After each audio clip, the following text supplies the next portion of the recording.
Hey, what's up, folks? It's Kendall Desmond, Carly here with a new episode of TNE, the Nirvana Experience. And about a month ago, we were like talking about women and some of the stuff they be doing wrong. And it's only right if we hold men accountable for what we be doing wrong too.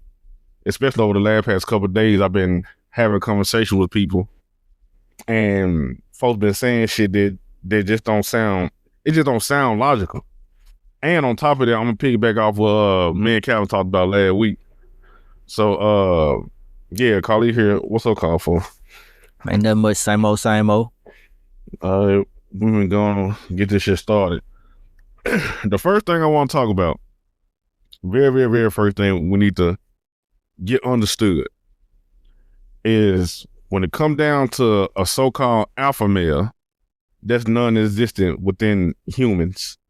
Alpha, they got this shit from with primates, like with the gorillas, the chimpanzees and shit.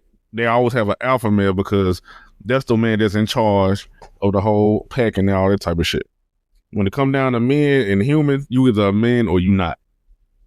I had a conversation with Core the other day, and he be on TNE a couple times, and he said for shit that didn't make sense to me.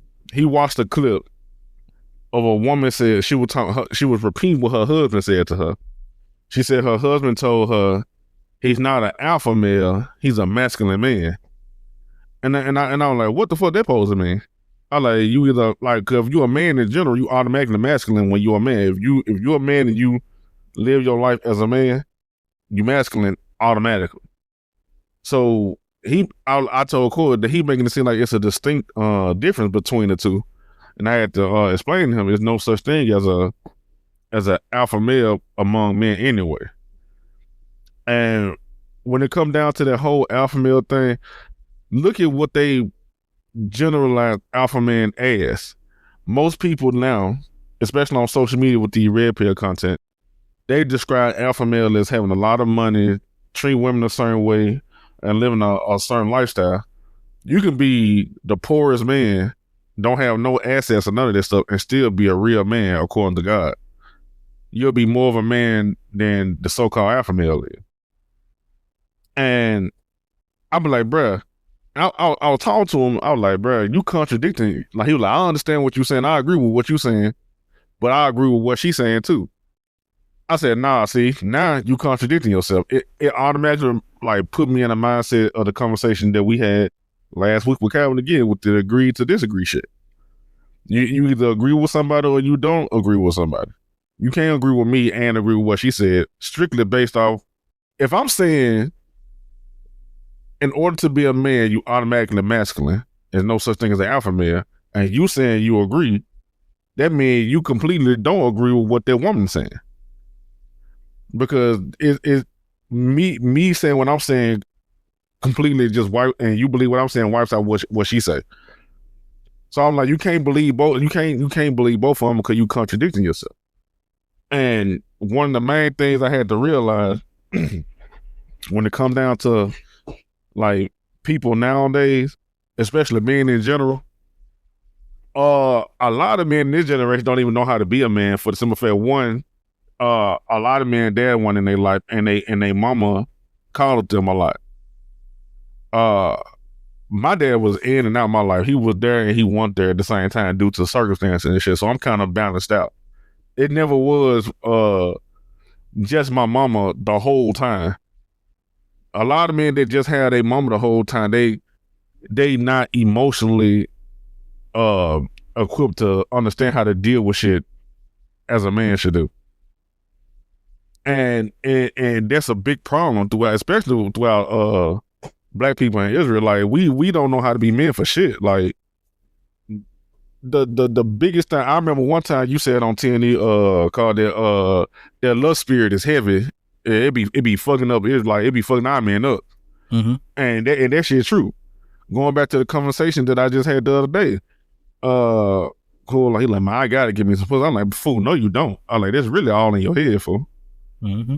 I like, you really don't need this shit at all. And he was like, man, when I start my podcast, I'm gonna have to have you come over there and say exactly what you saying. I'm like, bruh, me and Carl say this shit on TNE all the time. I'm like, bruh, I don't have no problem with saying what I'm saying because I say it to anybody. Because at the end of the day, this is the type of shit that folks need to be hearing. We don't need to be hearing about being a real nigga and the rich nigga, all that type of shit, man. It ain't no me no more.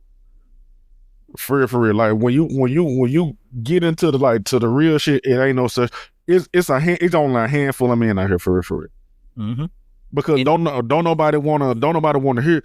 Like if I do something wrong, and you know I'm doing something wrong, I should be able to accept the correction without getting emotional and trying to fight you and shit. Especially if I call you my friend, my brother and shit. I should be able to be corrected, like, nah, fool, you fucking up. But why are you doing it? Like, you should be able to come to me and tell me, and I should be man enough to be like, you know what? You're right. Let me get myself together. Folks be wanting to hear that shit, hear smooth sayings and shit, and want to get talked to like they a baby and shit, and get called and shit. But nobody got time for this shit. Don't nobody got time for this shit. See, this the model I like. This man say everything out of scripture. I don't got no problem. None of you saying. Keep going, fool. I'm like you telling the truth, fool. You just speaking. Go. Because like it be making me mad because I'm like, bro, the incident, like for instance, the incident that happened yesterday at work. I was taking folks back and forth to the hub or whatever. I work at the airport. I was taking folks back and forth to the hub. I had a bag of pretzels, unsalted pretzels in the bag. And I was busy and I made a mistake and left the bag in the car. And one of the people that clean, one of the dudes that clean cars, walked up to me and was like, hey bro, stop doing this shit. First of all, I instantly got mad because how he came to me, but I instantly got myself together. I was like, what's up? What you talking about? What's going on? He was like, man, stop doing this. Stop leaving this shit in the car. I said, oh, my bad, fool. I like that bag of pretzels mine. I even reached for the bag to take the bag to go like throw it away myself. I like, but that can drink, that ain't mine. And he just stared at me when I reached for it. He just like snatched it back. And I'm like, what the fuck? And he was like, man, just don't do this shit no more, fool. Like, man, stop doing this shit. This shit trifling as hell. I'm like, bro, what's your issue? He like, man, just stop doing this shit. So instantly in my head I'm like, this a grown ass man acting like a woman. I even said my bad and tried to get the stuff and throw it away myself, even though I don't have to. Nigga, your job is to clean cars. So whatever left in the car, throw it out. Regardless if I left it or anybody left it, man, if y'all see the condition that these people leaving these rental cars in, bruh, these folk be having, bruh, it be crazy how these folk leave these folk cars. And this might come to me over a bag of pretzels. So I'm like, you know what? I'm like, all right, don't worry about it. So I ain't let that shit bother me. But then the nigga threw the can at me. But it missed, like it hit the top of my what's the face and landed on top of the car. My first instinct was to go over there and slap that man. I'm like, since he acting like a bitch, I'm gonna slap him like one. And then I had started thinking, I'm like, nah, that saying get to me real quick. I like, that ain't how men do shit. I like, you know what? I ain't even finna confront this nigga on this shit. I just want to just handle this shit dealing with management and shit. But the biggest issue of this story is he came to me on some bullshit. I addressed him as a man, apologized for the thing. He should have been like, if the role was reversed and he came to me, I'm like, you left this in there? And he was like, oh yeah, my bad. So I'm like, all right, I would have gave it to him. Like, don't worry about it. I'm gonna go throw this shit out. I'm like, you still want this joint? If he would have said no, I'm like, I'm gonna throw this shit out. Because the job is to clean the car out. It should have never been no big issue. And it would make me start thinking about what I'm talking about today. That most men, that's why a lot of niggas be killing each other. Because a lot of men ain't raised by their dad, ain't taught how to channel their emotions the right way, and they be trigger happy and they be killing each other. The slightest thing, you be ready to up on somebody and pull out on somebody from the slightest shit. Because you not, your mind ain't equipped to deal with situations as a man. Because you weren't taught. And people be like, a woman can teach a dude how to be a man? I'm like, no, she can't. No, she can't. I'm gonna bring up one of these double standards that I always talk about. Because I always say it'd be double standard between men and women. Here go one right here. A woman can't teach a man how to be a man, but a man can teach a woman how to be a woman. And I know some people right now that's listening to me like, damn, fool, like, what the, like, you on one today? I'm really ain't. It's just, you just gotta, I'm tired of people not hearing the shit that they need to hear. Look, the modern experience is about everything. We talk about everything on here. Games, music, everything. Cal be coming through talking about scriptures and everything. We talk about everything on TNT. It ain't even no talking about what, it ain't even no telling what me and Jay gonna talk about when we record Saturday. But it ain't always fun and games for everything. You gotta know how to be a man, know how to be a woman for, and understand when somebody's trying to help you and talk to you and tell you some real shit, don't brush it off as disrespect or this lame ass nigga and all that type of shit. Just take heed to what the person is saying. And that's, like I said, that's another thing that's wrong with a lot of men nowadays. Like we talked about last week on TNT, Phylicia Rashad went on Breakfast Club and said what she said about the young women. She's an older woman. Her job is to educate young women on how to be chaste and dress modest and all this type of stuff. She did what she was supposed to do. Mm-hmm. The first thing these young gay women did when they got in the comment, called to a pygmy, started saying all types of shit. Which means two things. You want to talk right, your mind ain't equipped to understand what she said, and you one of them women that she talking about just do whole shit. And you got offended by it. Cause see, Phylicia Rashad was talking about how to be a wife. So naturally all the women that were going against it are not wife material. They not ready to be a wife. They were not taught to be a wife. So they can't have a husband. They not gonna have a husband. Because what they heard was, they heard from Phylicia Rashad, even though she wasn't cussing or nothing, she was getting on their ass and they didn't like that. So, because she was talking about their lifestyle. So they was against her instantly. Just like that. And yep. All they did was expose themselves. Because the woman didn't say nothing bad to nobody. She just said certain men don't like their woman to do that, which is true. I'm one of them men. I don't like my women doing certain things. So she didn't say nothing to hurt nobody. But just like you said just a minute ago, it don't take nothing to hurt these people's feelings nowadays. Even the truth hurt them even worse. Yep. What's that old saying? Old people say, a hit dog a holler. All the women that start saying something, start calling her pick me, was the women that was offended. Those are women that want to dress how they want to dress in public, ass all out. Those are women that don't need no man. Those are women that don't want to go 50-50. Those are women that don't want to keep house like a woman. That was them. They exposed themselves. Man, that's all I had. Men, I ain't gonna even say men, people in general, like I said a couple moments ago, just want these smooth saying. They want people to talk slick and nice to them instead of just telling them the raw, honest truth. Right. When most times, hearing their truth, it'll hurt your feelings, but it'll get you right if you listen to it. Just like, just like they say, just like people now, I don't whoop my children. Whooping your children, that's how you get them right. That's how you make them be afraid to disappoint you, to be afraid. Like I used to be scared to steal, cause I was like, man, my mama gonna be so sad. I wasn't even scared to go to jail. I was like, bro, my mama gonna be so disappointed in me if I steal, and she found out I'm stealing.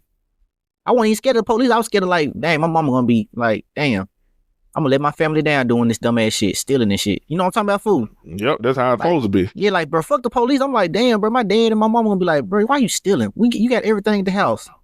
I never taught you to steal. Like, that's what I was scared of. Like, damn, I don't want my mama to find out. Just like when you get in trouble at school. I don't give a fuck what the teacher's talking about. They talking about calling my mama. Like, damn. Like, I'm finna let my people down. Like, damn. Man, I'm gonna tell y'all a quick little story right quick. So, when I was a teenager, in my early teens, 12, 13, preteen, we lived in some apartments right across the street from Walmart. There's, if you live in Memphis, you know what I'm talking about, right there off Hillis Presley. Hey. So, that's when it was just opening. And me and my partners used to go over there. Back then, they used to have the console that was new at that time was the current generation at that time was the PlayStation 2, Nintendo GameCube, and the Xbox, and the Game Boy Advance SP. So they used to have all the games sitting out. They used to have certain games. They used to have certain games sitting in the glass case, like the real good games, like Grand Theft Auto and all type of shit. But they had other games just sitting out. And then none of them had, like most of them, they had no security device enclosed on them, but some of them did, and I didn't know the difference. So me and my partner used to go inside Walmart we'll walk in and grab one of the Walmart bags from the front and walk to the back and just like put all them games in the bag and walk out the door like we bought this shit. So we did that like 3 times. And the last time we did it, fucked around and got one of them games that had, it tell you on the side of the case, it's a security device included, which means when you walk through that, when you leave in Walmart, it's going to go off and you got to show a receipt for it. I didn't know that at the time because, like I said, we had already did that shit 3 times and this shit happened. Man, this nigga walked through the door to get to leave. The shit went off. Later walked up, where'd your receipt at? Keep in mind, I got a bag full of games. This nigga got a bag full of games. I was like, hey, for what you do with the receipt? I'm trying to lie like we got the receipt and shit. And he just looked at me, dropped the bag, and just ran clean about the stove. So by the time he ran out the stove, they had closed them doors and locked their home on my head. So I was trapped. Man, those folks got the police up involved and shit. Police was like, where you live at? I told him where I live. He like, oh, you live in them apartment right across the street? I'm like, yeah. Whole time, I'm sitting in the back of the police car. I ain't even thinking about going to juvenile. I'm like, man, my mom finna beat my ass when I get to the house. Mm-hmm. I was like, man, I already know I should never been doing that shit, man. My mom finna beat my ass. I'm not even thinking about going to juvenile now. So we get to the house and police start telling my mom what happened. My mom was like, I'm finna beat your ass. When she said that, I instantly got scared, bro. I instantly got scared. Like soon, the police came to the house. Like all my niggas was outside. It was in the middle of the summertime. All my niggas outside. So they were like, damn, what could you do? Like everybody whispering this shit, and some of my mama answered the door. Before the police even said something to us, she like, I'm finna beat your ass. What do you do? I'm like, hey, damn, man. So police told me what I did and shit. And the whole time, it's like my mind wasn't blank because I'm like, damn, man. I heard everybody talking, but I was so trapped in my mind, I was like, man, I should have never even did that shit for. I know I ain't had no business doing that shit. Now I'm finna get my ass beat. I was most scared to get a whooping than going to jail, like going to juvenile and shit. So that's how it be. Like when you got somebody in your life that's doing what like teaching you the way they supposed to teach you and shit. Right. That goes back to what I was saying about the women chastising Phylicia Rashad about what she said. They only got mad because she said something against what they doing. And see, I know this episode gonna be a man focused one, but I want to hit a point on that real fast because as a man, that we don't got that many times to make a mistake. Just like that mistake you could have made, fool. Like it went a good way because it really could have went real bad. Like you could have been fucked up off that mistake right there. Yep. So we as men, especially as black men, we gotta learn to control our emotions and control ourselves, because that's the one thing we do got control of. You can't control what your baby mama do, you can't control what your girlfriend do, you can't control what your brothers do, but you can always control, just like this situation happened at work. He threw something at you, you could have beat his ass, and then both y'all fired, he sued you and all that stuff, but you controlled yourself. As men, that's the only thing we got control of, is the outcome of the situation that we do. Not what they do, not what everybody around us do, but we can control how we react to it. Yep. And that's what they wasn't, like you said, that's what they wasn't taught when they was younger. But see, women don't have nobody right now teaching them, this how you need to dress, this how you need to act, this how you need to walk, this how you need to keep house. They don't got nobody. At least us as black men, at least, some of them got coaches and stuff they look up to at school, like football players and basketball players, they got coaches. That's how most of them young black brothers get into the NBA and in college and stuff, because these coaches are guiding them from middle school on to high school, all the way to college and stuff. That's how they get successful. You notice black women, they get successful like that, but it's always a stated line of black young men going to the NBA, going to play professional sports, going to college, getting free scholarships because they had their guidance in high school. You know what I'm talking about? Yep. From a coach, from a male figure. Even if they dad went there, just like Ja Morant, his dad was there. His dad got him to where he at now. Just like LeBron James' son, his dad got him to where he at. It wasn't their mama, it was the dad. But it ain't no woman, it ain't no prominent woman out in the world right now that's telling women to dress like this, to act like this, to be classy. And it should be Beyonce, but she doing what they doing. So, and she not telling nobody nothing. She not finna tell nobody nothing. So that's why we still lucky as men because we still got positive roles. Just like we were talking about, well, at least we got Denzel Washington. We can look up to somebody, then we can look up to Denzel. Like he ain't never did no dumb shit. Mm-hmm. So, but no women, it ain't nobody. You can't take Cardi B serious. She ain't finna give you no advice. What the hell? Beyonce ain't finna say nothing. They too scared to lose their money. She ain't finna tell y'all not to do that stuff. And she the main one married and got a husband and kids and a happy family. She ain't finna tell y'all not to twerk. Like, no, I don't know. It's just sad for them. Yeah, it's sad. It's sad for everybody. Because at the end of the day, like you said, Carl, men gotta have discipline and women have to have discernment. Mm-hmm. So we gotta go back to the example of a woman who had a child by a dude she wasn't married to. She just had sex with and got pregnant. When it come down to dating, her first thing should be, all right, let me vet this nigga and see how he is and see do he have the intention on marrying me after a while and all that type of shit. Mm-hmm. So they date and all that type of shit. If I was her, she shouldn't have sex or nothing. And see do he got kids that he not taking care of.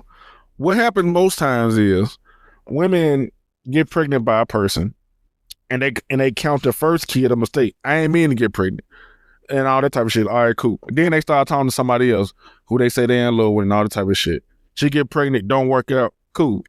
Now she pregnant again. So now she got 3 kids and 3 different baby dads. A dude to look at that shit and be like, hell nah, I ain't trying to be with her for real. Now they might fuck on her and stuff like that, but that's what they fucking up. But they might fuck on her and be like, man, I ain't trying to do this shit and fuck around and get her pregnant. Now he wanted the baby dad. On the other end of the spectrum, it could be a dude with multiple kids that he not taking care of none of them, and a woman to still let him impregnate her. Instead of having discernment, be like, nah, see, he not a good role. He don't take care of his responsibility as a man. He not taking care of his kids. What makes you think he gonna take care of mine? Like, that should be the first thing that pop into her head when she see niggas like that. But this generation so fucked up. Like I say, ain't no role models because you have to be careful with. Men have to be careful with the people that we consider role models nowadays. Because if you listen to people like Umar Johnson, you'll think that okay, he owned or something. But then you do your research and all that type of shit, do your Googles and shit. You see that he really just another nigga. Like, he out here fucking girls and he doing the same thing niggas doing. And see, he be hard on men about creating broken homes because it leads to all the stuff that's going on in the world. That's true. But you can't say that. And you the main one did it. You did it twice. Yep. It ain't even like, let's be nice. The first time a mistake. Okay, everybody make a mistake. That's the first time. Then why do it a second time with a whole different woman? Now it ain't a mistake. That's just a habit you got. You didn't learn from your mistakes, clearly. So how can you preach to us, brothers that don't got no kids? Don't be out here creating broken homes, sleep with these women. Y'all wrong. It starts with the man. And all this stuff is true, but it's the person who's saying it. Like, you can't be no hypocrite trying to do that work. Because remember what Christ said, your eye got to be clean before you talk about, hey, bro, you got something in your face, you got something in your eye. What about your eye, nigga? Like, what you talking about? Know what I'm saying? And this is the age of fact checking. People gonna fact check before you say something. People gonna look at your background. They want to know everything before they listen to what you say. So he should have known. Like, but now it's at the point where his reputation so ruined. He notorious for saying things and never backing it up. That school never showed up. He notorious for not paying people.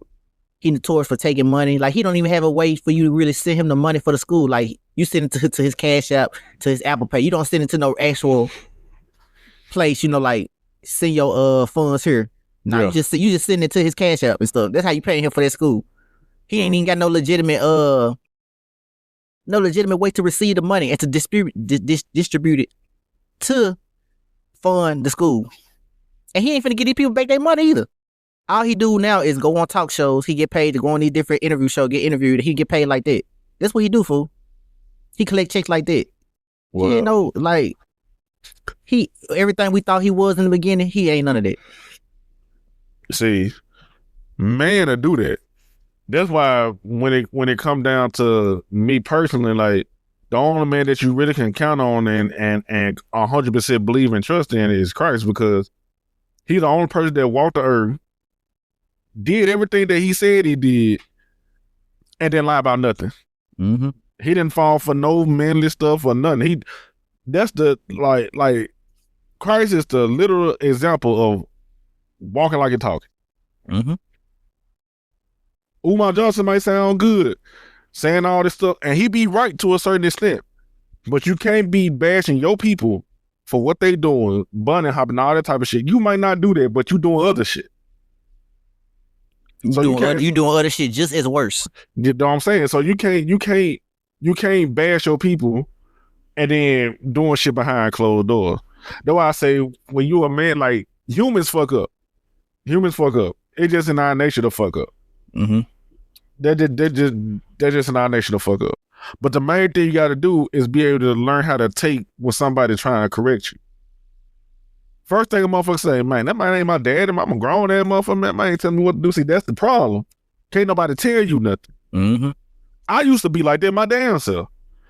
I used to be like that, and that's why like it got to a point where I had to learn how to humble myself and take that advice. Because like not most times when people trying to tell you something, it ain't trying to fuck you over or hurt you. Especially when it's coming from an older person. Cause see, I'm gonna tell you what happened. What happened to all three of us? We can all agree to that. Now we starting to sound like the old people that was talking to us back in the day. Yep. Now I be telling people younger than me, bro, just give it a couple more years. I'm sounding old here, like just give it a couple more years. What they be saying? Just wait till you get further on down the road. You'll see.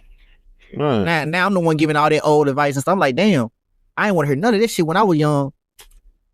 What the old people say? Just live a little bit longer. You'll see. Like my granddad. What they be saying? They ain't nothing but puppy love. Uh-huh. Mm-hmm. See, yep. Now all this shit, bro. Now I'm the main one saying, bro, me and my girl gonna be together forever. How old y'all is? I'm 20. We both 20. They ain't nothing but puppy love. Yeah. See, now we sound like them. I'm like, damn. So this shit just come full back around in a circle. It's true because back around in a circle. It's true because they live longer. They got like just because, and another thing. Let me make this clear before I say what I'm about to say. Just because you live long and got age don't make you wise. Because there's some old fools out here. There's some old fool men and women. There's some old fools out here. But my granddad, he be saying shit like, he was like, hey, have enough birthdays, you'll see what I'm talking about. I'm like, damn. So I started getting old and I'm starting to see. I remember when I went to go stay with my granddad when I was 27. I'm 32 now. Me spending as much time with my granddad from 27 to 32, he done taught me so much because like a lot of stuff that he be saying, it be coming to pass. And I be like, damn. So I learned a long time ago, when he say something, listen to what he's saying, because like my granddad at 83 years old, he done lived through Jim Crow and all that type of shit, so he know a lot. So when he be saying certain shit and certain shit be happening, and I be like, oh, okay. But that nigga got lucky. But then he'll say something again, and I be like, damn. Mm-hmm, because he may not have knowledge according to scripture, but he have knowledge that's common to man, stuff that just happens in the world, period. Yep. Yeah, like old people be having that knowledge too, but then you get them, like you said, old fools that just be drunk and shit, don't be knowing shit. And then you got them old uncles that like to just joke all day, don't be serious for real. But then you got them old people that live long enough, like that done seen some shit. Just like he was telling us about the rice patties and stuff, like, bro, I bet they still do that shit. Mm-hmm. They still do that shit, bro. This ain't nothing new. Yep. Man, putting us on game, fool. Man. And like I say, on TNE, like I said a couple moments ago, we talk about everything. But the main thing that we do on here, even though we bullshit, we joke around and all that type of shit, when we start having conversations like this, like we having today, it's really to help out people. I got all types of, last week when me and Calvin was recording TNE, I put out a point, which is the truth. People who contact me regarding stuff that I talk about on TNE be gay or they be liberals. Me personally, I don't adhere to the gay lifestyle, but I don't try to tell people how to live their life, because you say what you got to say, let it be. If they take to it, they do. If they don't, they don't. But at the end of the day, they taking time out to listen to TNE, so I appreciate them folks for listening.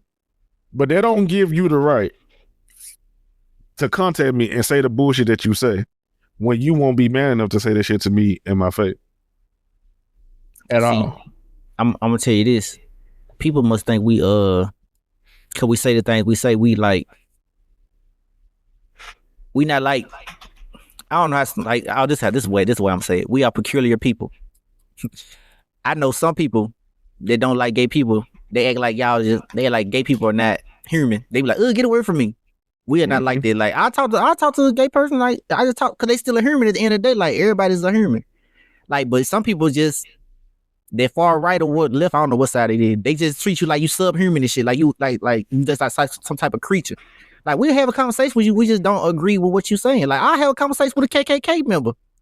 Like I don't agree with it. Like okay, well I'm a nigga. Oh damn, that's fucked up. Like you want me to cry? You want me to get mad and fight you? No, I'm just like I've been hearing this all my life. Like what you talking about? What can you say to me besides put your hands on me? Don't put your hands on me. What can you say to me that's gonna make me be like, oh my god, I'm finna go march in the street and protest? I'll just be like, oh okay, I've been to y'all. Fuck you niggas. I know that y'all been saying that. I'm gonna kill all you niggas. Y'all been saying that. Like what I supposed to be? Man, are you supposed to be hurting me or something? Like what? Like just like the dude at work that tried to call you a nigga and drew the swastika. Like what is that? What are you trying to? I don't understand. Man, I looked at that shit. I'm like, oh well. Shit, I'm more confused to hear. Like what is that? What am I supposed to be getting out of this? Yeah, are you trying to scare me or something? Like this? I think in my mind, I think all y'all like that. Just to be on the safe side. I just be assuming all y'all like that. Y'all just being nice to me. And the thing is, like I say, it's all types of people that listen to this show now. I don't know all the races. I don't know all the sexual orientation. I don't even care about none of that because what a motherfucker do in their bedroom is between them and God. So it don't got nothing to do with me. But at the end of the day, the shit that I say on this podcast, when we start having conversations like that, it's to help people. Because we gotta start holding each other accountable. Look, this climate is too fucking sensitive, bro. I grew up during a time period when Jerry Springer was on TV making fun of transgenders and shit. When fucking South Park was making fun of folk. I grew up during a time period where comedians was making jokes and wasn't nobody getting butthurt about it. Everybody would laugh, and even the person who was getting made fun of. Nowadays, you say the wrong thing. You don't even have to have no type of malice behind what you saying or nothing. Oh, my pussy hurt. Like they get in their feelings and shit. And they start crying and bitching and moaning and shit. Like nigga, like it ain't even that serious. Getting shows canceled and everything, getting people fired from shows and why would you want to fuck with somebody's livelihood because your made up feelings hurt? The only time that shit supposed to happen is when you do that Blake Lively, Ryan Reynolds shit. Bro, yes. Yeah. When you want some evil out to get somebody. Yeah, but all that, this show hurt my feelings because this guy, he had sex with 2 women, he didn't marry them. Okay, that's in the story. Like, first of all, what the fuck do they got to do with you? Like, why would your feelings hurt because he fucking 2 people and ain't get married to it? You ain't even in that situation. Yeah. And that's the main thing that's going on. A lot of folks insert themselves into other people's issues. That's the main thing that's wrong with social media today. Just like I by the time this came out, I've been stopped watching Cartoon Network, but I remember Steven Universe had something, gay girl, a couple, something, I don't know. Oh, two mamas or something. I was like, okay. Yeah, I was like, okay, so. And it was like a big thing. Like people like, oh my God, yes. I was like, okay. Bruh. And something they fuse together and they become one or something like that. Something. Bruh. Something like that. With this, I don't give a fuck what nobody say.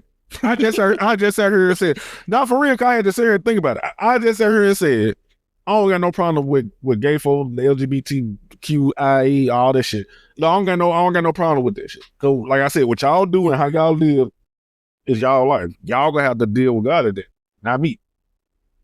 But at the same time, can't nobody deny that this shit is an agenda that's getting pushed. Can't nobody deny that shit. I ain't never seen a gay Captain America before. If it's been one before the one that they just made, oh well, I ain't know about it. But now they got a gay Captain America.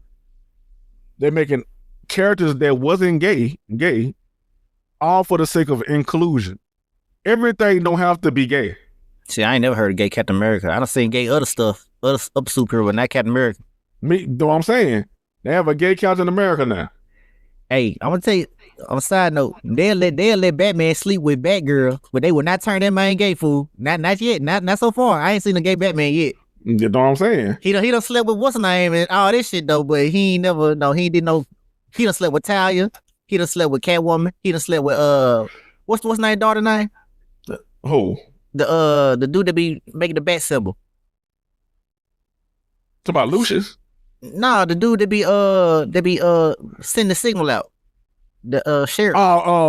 Commissioner Gordon. Yeah, what's his daughter? He done slept with his Barbara daughter. Gordon. Yeah, he done slept with Barbara, but that man ain't been gay yet.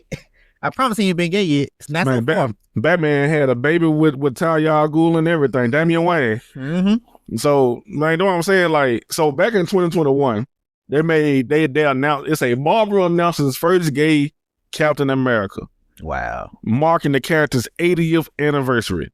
So for the 80th anniversary, out of the 80 years that Captain America was around, to celebrate it, they make a gay Captain America. Why? That's it. Why not just have a special, like, something else? Like, everything don't have to be gay. Now, if it was an original character and they just so happen to make the character gay, so be it.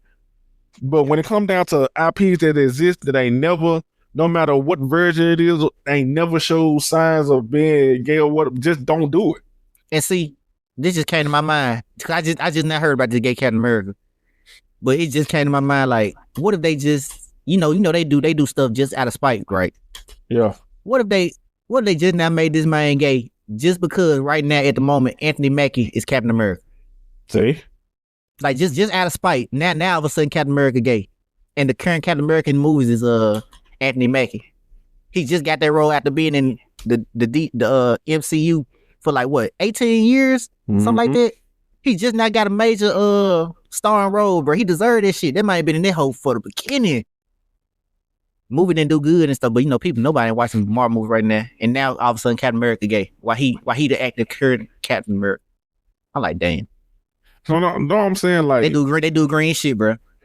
No, I'm saying, like, everything don't have to be gay, y'all. Like, it don't.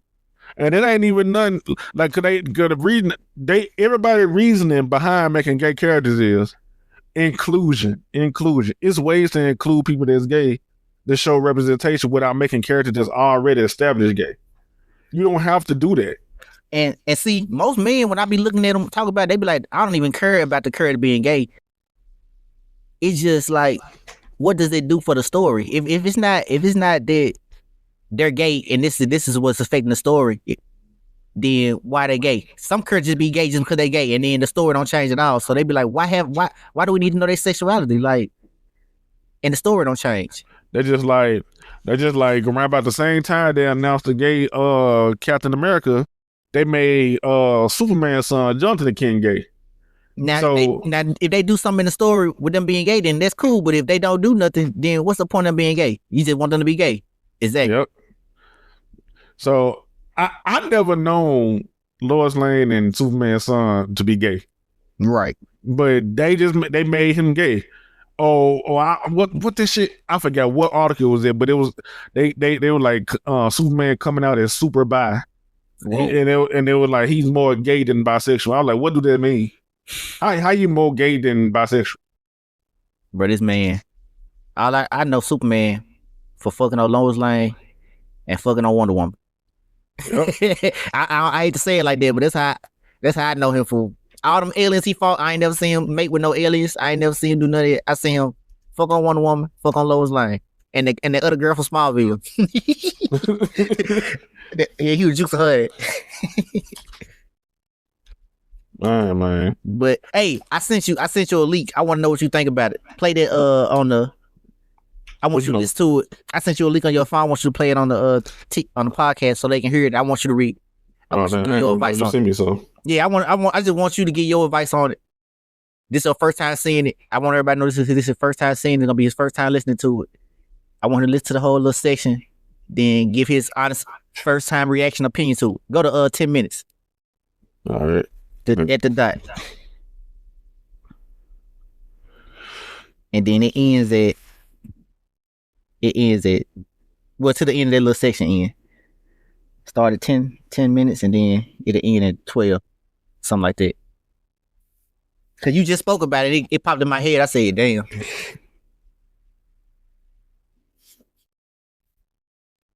All right. You gonna play it so they can hear it? Yeah.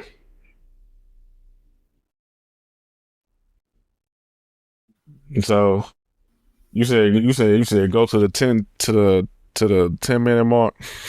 Mm-hmm. And this gonna be your. I want you to listen to it, and then. That ain't what I clicked on. All right. Go to the 10 minute mark. Listen to it, then react for yourself. To the 10 minute mark. That's long, and when she divorces him, she's gonna go right back to the old Brittany Renner without shot. I'm just letting you know I'm not about to settle down before I know what the cat like. But JJ, know being celibate before marriage, right? I get that. So, are you a virgin? No. So you want me to wait for it, but you didn't wait. You didn't make the mother, did you? What does that supposed to mean? What are you celebrating? Because I'm not a virgin. I'm a Christian. You just now turned Christian? I did get my life back. When? Last year. I got baptized. I changed my life around, and certain things I don't want to do, before marriage. So you've been celibate the whole year? I've been celibate for about 6 months now. So, all right, you can go a little bit longer than right? I'm not about to settle down. I don't know what it's like. Yeah, but are you Christian? I thought you told me you were a Christian. I am Christian. I'm like part-time now. But now I feel like you playing with your religion. That's very disrespectful. They say you're part-time Christian, which means you do what you want to do. That's not. I don't think we're on the same page when it comes to that. I mean, you just now, you just now going 100%. You ain't gonna go 100% with me. Let me ask you something. When you go buy a car, just take it off the lot of it, you test drive. Yeah, but if you're following Christianity, can you answer the question? Do you test drive the car? I do test drive the car, but that's a car. We're not going to relate a car to being celibate to being human beings. Like, all right, look. Right. So I had enough of that. Yeah, it's enough of this because that's just stupid. Because for one, this goes back to what I was saying earlier. Yeah, that's what I said. That's what made me think about it. Being a man, you're never supposed to press a woman to try to sleep with you. That's one. Mm-hmm. Two, by him constantly pressing her and saying that he ain't finna marry her because of he don't know what a cat like and all that type of shit. That's heathen wicked shit. Mm-hmm. That ain't he ain't even no man for it. They ain't talking about he in and out. He part-time Christian. You either a follower of Christ or you don't. It ain't no part-time. It just reminds me of that scripture, Revelation 3:16. What my Bible? I gotta bring Revelation 3:16. Revelation. Oh man, I grab my pocket for what I'm doing. What I say? Revelation 3:16. Yeah. Revelation 3:16. So then, because thou art lukewarm and neither cold or hot, I will spit thee out of my mouth. Basically saying, you teetering left and right. Mm-hmm. Like I just said, you either follow Christ or you don't. God don't. And that was Christ that was just saying that. The word was in red. I just read. He basically saying you either follow him in the Most High or you don't. Ain't no lukewarm. Ain't no in between that. And that's what he doing. Mm-hmm. All for the sake of. They go back to what you said a couple of weeks ago. That love spirit on lately, that shit's something serious, for real. And then the main thing he's supposed to be doing is marrying her. Now he don't want to marry her because he don't want. Nigga, you marry her and the sex ain't good. So what? You can y'all can teach each other shit that y'all like. Mm-hmm. That ain't shit. He just want to. Here's the thing. Bottom line, he just want to fuck. Yeah, he don't got no intentions on marrying her. No, he just want to fuck. And see, if she was gonna let him, I don't know. They still probably could be talking, but if you would have played her out that cat, she would have been a damn fool. Right. And she probably did get played out that cat. I don't know, no. But if she stood on her morals and shit, and then break, then That's good for her. She actually won. But at the same time, like, he bringing up her past, like, man, you ain't let them other niggas wait. Yeah, that's true too. So, he like, I understand that. But when you a man, bro, that pressure women, bro, you can get women. Like, you ain't got to do all that. Hey, from the side, she look kind of fine, but like, what does that mean? Like, you know, right? You ain't, look, at the end of the day, that nigga is a weenie. yeah, that pressure on women shit, that shit, instant loser. That, like, you don't never supposed to do that to a woman, ever. And to the women that's listening, I don't give a fuck how fine you think this nigga is or whatever the case may be, Paul, but, like, don't ever let a man take, like, pressure you into doing it. There's so many women that I know that I'm cool with be like, the nigga was begging me so much that I just went on and fucked him so he can shut up. And I'll be like, damn, fool, I heard that so many times. And I'll be like, bruh, I don't give a fuck how many times nigga beg or trying to do shit. Tell that nigga no and just go on about your business. And see, I wouldn't even want to be with a woman that I know that I pressured into having sex and don't even want to be with me for real. I wouldn't even be turned on. Like, it's like I'm forcing you to do this shit. Like, I don't like that. Hell no. Like if she would have just did it, she would have just did so he can shut up. But then, you know, she would have played herself because he wouldn't have married her and all that shit. And then like I said, he forcing her. So she ain't gonna be like her freakness for real, because she being forced to have sex. Like, know what I'm saying? Like, that shit ain't worth it. And me that's listening, like, bruh, man, don't be no weenie ass nigga try to press on a woman, bro. Man, don't do that shit, bro. Cause that shit lame as hell. Well, don't do that shit. That shit green as hell. Just think about it. What if there was your daughter or your sister or your mama and some nigga was pressing her? You'll be all up in your ass about this. See, but here you go doing it to somebody else's daughter or sister or some shit. That should have been her discernment right there. She was like, oh my, this nigga really like this. He really acting like this all of a sudden. All this shit coming out of him now, acting like this. That's a wake up call. That's how he really is right there. Yep. And on top of that, when niggas get mad, they can't get no pussy. That's how they really act. Well, fuck you then, bitch. I don't even fuck you in. Okay, now I'm a bitch. Now I'm okay. So this how you really is. On top of that, I just remember what he said. I mean, what she said. She said she got baptized, gave her life to Christ and all that type of stuff. And he asked her how long it's been. She said a year. But then he asked her when was the last time she fucked. She said it was 6 months ago. Which means that she been busting it open for other people. Mm-hmm. But when it come down to that, you got to give her grace. And because coming from the life that you used to live at first, trying to do stuff right, after you've been doing it for so long, it's so hard to do. Because I remember when, it's certain things, when I first came in this truth when I was 24 years old, stop eating pork, that was easy. All this shit was easy. But I remember going to class with Calvin, asking him about a woman every week for months. So, because that was one of the hardest things I had to deal with. So everybody got that thing that they had to deal with. So it was hard for her to come out of there and stop being promiscuous and shit. So just the fact that she went 6 months without doing something with a nigga in general is a good thing. Good progress. Not saying that she upheld it, but the fact that she held out for 6 months. And see, I don't have no proof, but I know it was that baby daddy. I heard that baby in the background. You heard that baby in the background, didn't you? Yep. Yeah, I bet it was that baby daddy. That's what she gave it up to. I bet it was that baby daddy. But that's neither here nor there. She trying. And you go 6 months, goddamn, like that's a long time, especially coming from us that did it like years and shit. Like that's a long time for a woman. Yep. So I don't know. It's just dealing with people on a daily basis.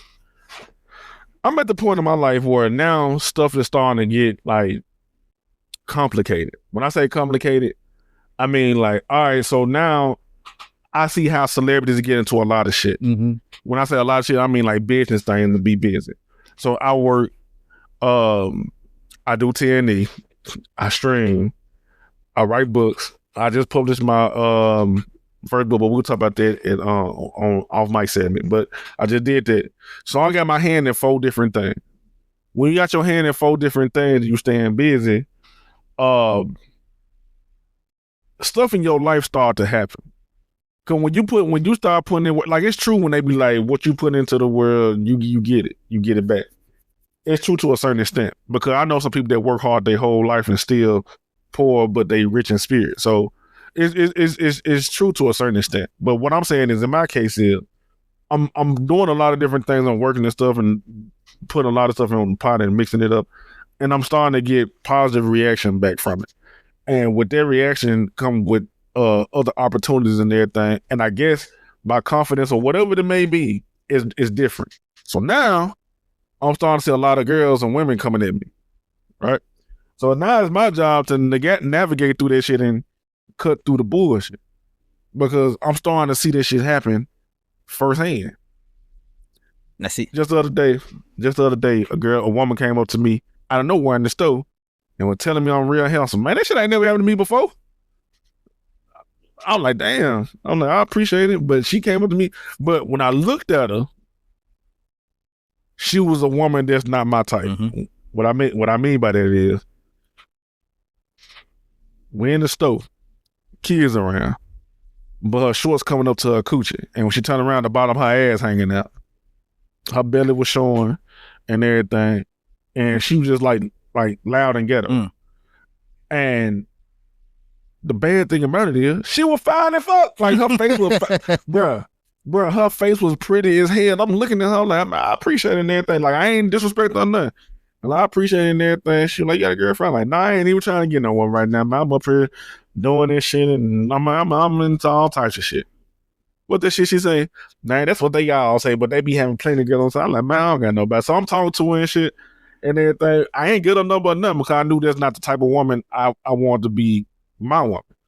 But, man, who the fuck is this calling me? Man, you know what I'm saying? Like, you got to learn how to navigate through shit, fool. Like, hey, because I ain't even saying a lot. Like I told you, that shit ain't never happened to me.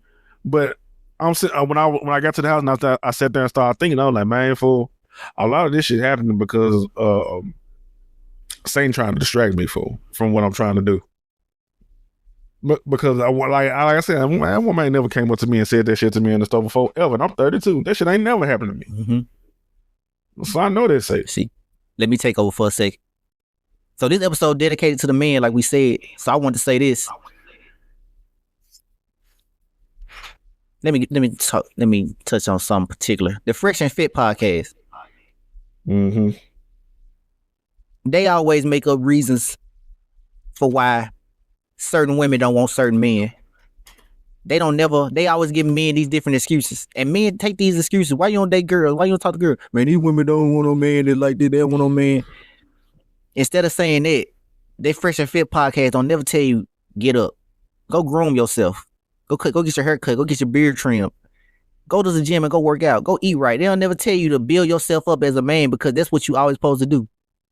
You can't just look any type of way and then expect the woman to want you. You can't do that. Women are attracted to what they are attracted to. Women are attracted to men, gentlemen. Women like men with a nice haircut. They like men that got some type of style to them. They like men that got something going on in their life. They like men that's doing something positive. They don't just want no dude out of shape, the same age them in their 20s, all out of shape. All he got is money. So, or you just a nerd with no type of don't know how to hold a conversation with a regular average woman, let alone what you call them 8, 9, 10s and all this stuff. You don't even know how to hold a conversation with a woman. You don't even know how to approach a woman in public. You just know how to like and heart pictures on Facebook and stuff like that. They don't never tell you that men, as men, we got to build ourselves up to be a man, a valuable man, or a man. They got something going on. Just like Corey just said, as soon as he started getting things going on in his life, that's when women start showing up. Because as a man, you need to understand that when you build yourself up, women gonna always show up. Women everywhere. There's women everywhere. They're watching you more than you're watching them. If you know that you can stop giving them all your time, looking at their Facebook page, looking at their Instagram, looking at their OnlyFans, if you can stop doing it and focus on yourself, they're gonna watch you more than you watch them. You put, like he said, you put into this world, or in general, you get in what you put out in anything. I guarantee you, if you do push-ups, if you do 50 push-ups a day, you don't even got to do them the proper way. Like, them fitness guys be saying, do it the proper way. If you just do 50 push-ups a day, you are guaranteed to see results. You are going to build muscle. You are going to be healthier, whether you're doing the correct way or not. If you keep consistently doing them, you are going to build muscle. If you eat right, you are going to lose weight. You put in what you get out. If you study, if you read, if you write, you are going to get better at reading. You're going to get better at writing. If you read the Bible, you are going to get wiser. If you put into this world what you get out. If you put negativity to, just like, let me go the opposite way. If you eat junk food, pizza, hot wings, candy, chips all day, what do you think you're going to get out of that? You're going to get something. You're putting in something, so you're going to get something out of that. You're going to gain weight. You're going to get acne. You're going to get different type of diseases early at an early age. You're going to be unhealthy. You're going to be out of breath quicker. You put in what you get out. It's like, basically, as men, you got to invest in yourself. I'm not talking about I'm finna go start me a $1 billion company, I'm finna take over the world. I'm not saying that. Just invest in yourself. What they say, health is wealth. Start with yourself. Start with what you can change by looking in the mirror. It starts with little stuff. Just go outside for an hour. Or just go jog down the street. Pick up the trash and go recycle. Put trash in this bin and put recycling items in that bin. Just do small things. It's small things that leads to bigger things. And when you start seeing yourself change, you become a better person overall. And that leads to feeling better mentally, physically, emotionally, all of that, spiritually. And then, stuff, it's be like stuff you're not even worried about no more. You won't even be worried about what's girls doing on social media, who likes you, who don't. Because you're living life for yourself, and now you're happy with yourself, and you are improving on yourself. You're aiming towards a goal in life. You're not just living to live. Wake up every day and it's the same thing every day. You're living life. You are now experiencing life the way it was supposed to be lived. Seize, basically, like, all them different sayings you hear all your life. Seize the day. The world is your oyster. You put in what you get out. And I promise, it's like that old saying, it be stuck in my head all the time. What's it called? Further on up the road. Further on up the road. You can look at yourself now and be like, I want to change something about myself. I want to work on something about myself. Don't look at yourself now. Just picture yourself further on up the road. Even with people now, they're flashing money, cars, clothes, all that stuff. But further on up the road, they going through this and that and all type of drama, because it's the lifestyle they lived. It's the lifestyle they currently living. It's just the pros got to outweigh the cons and things. But I'm speaking just generally to men. Like, we got to take care of ourselves first, and we got to start with ourselves before you blame anybody else for anything, any situation you in. You got to look at yourself and be like, what can I change? Starting with me. What can I control? Starting with me.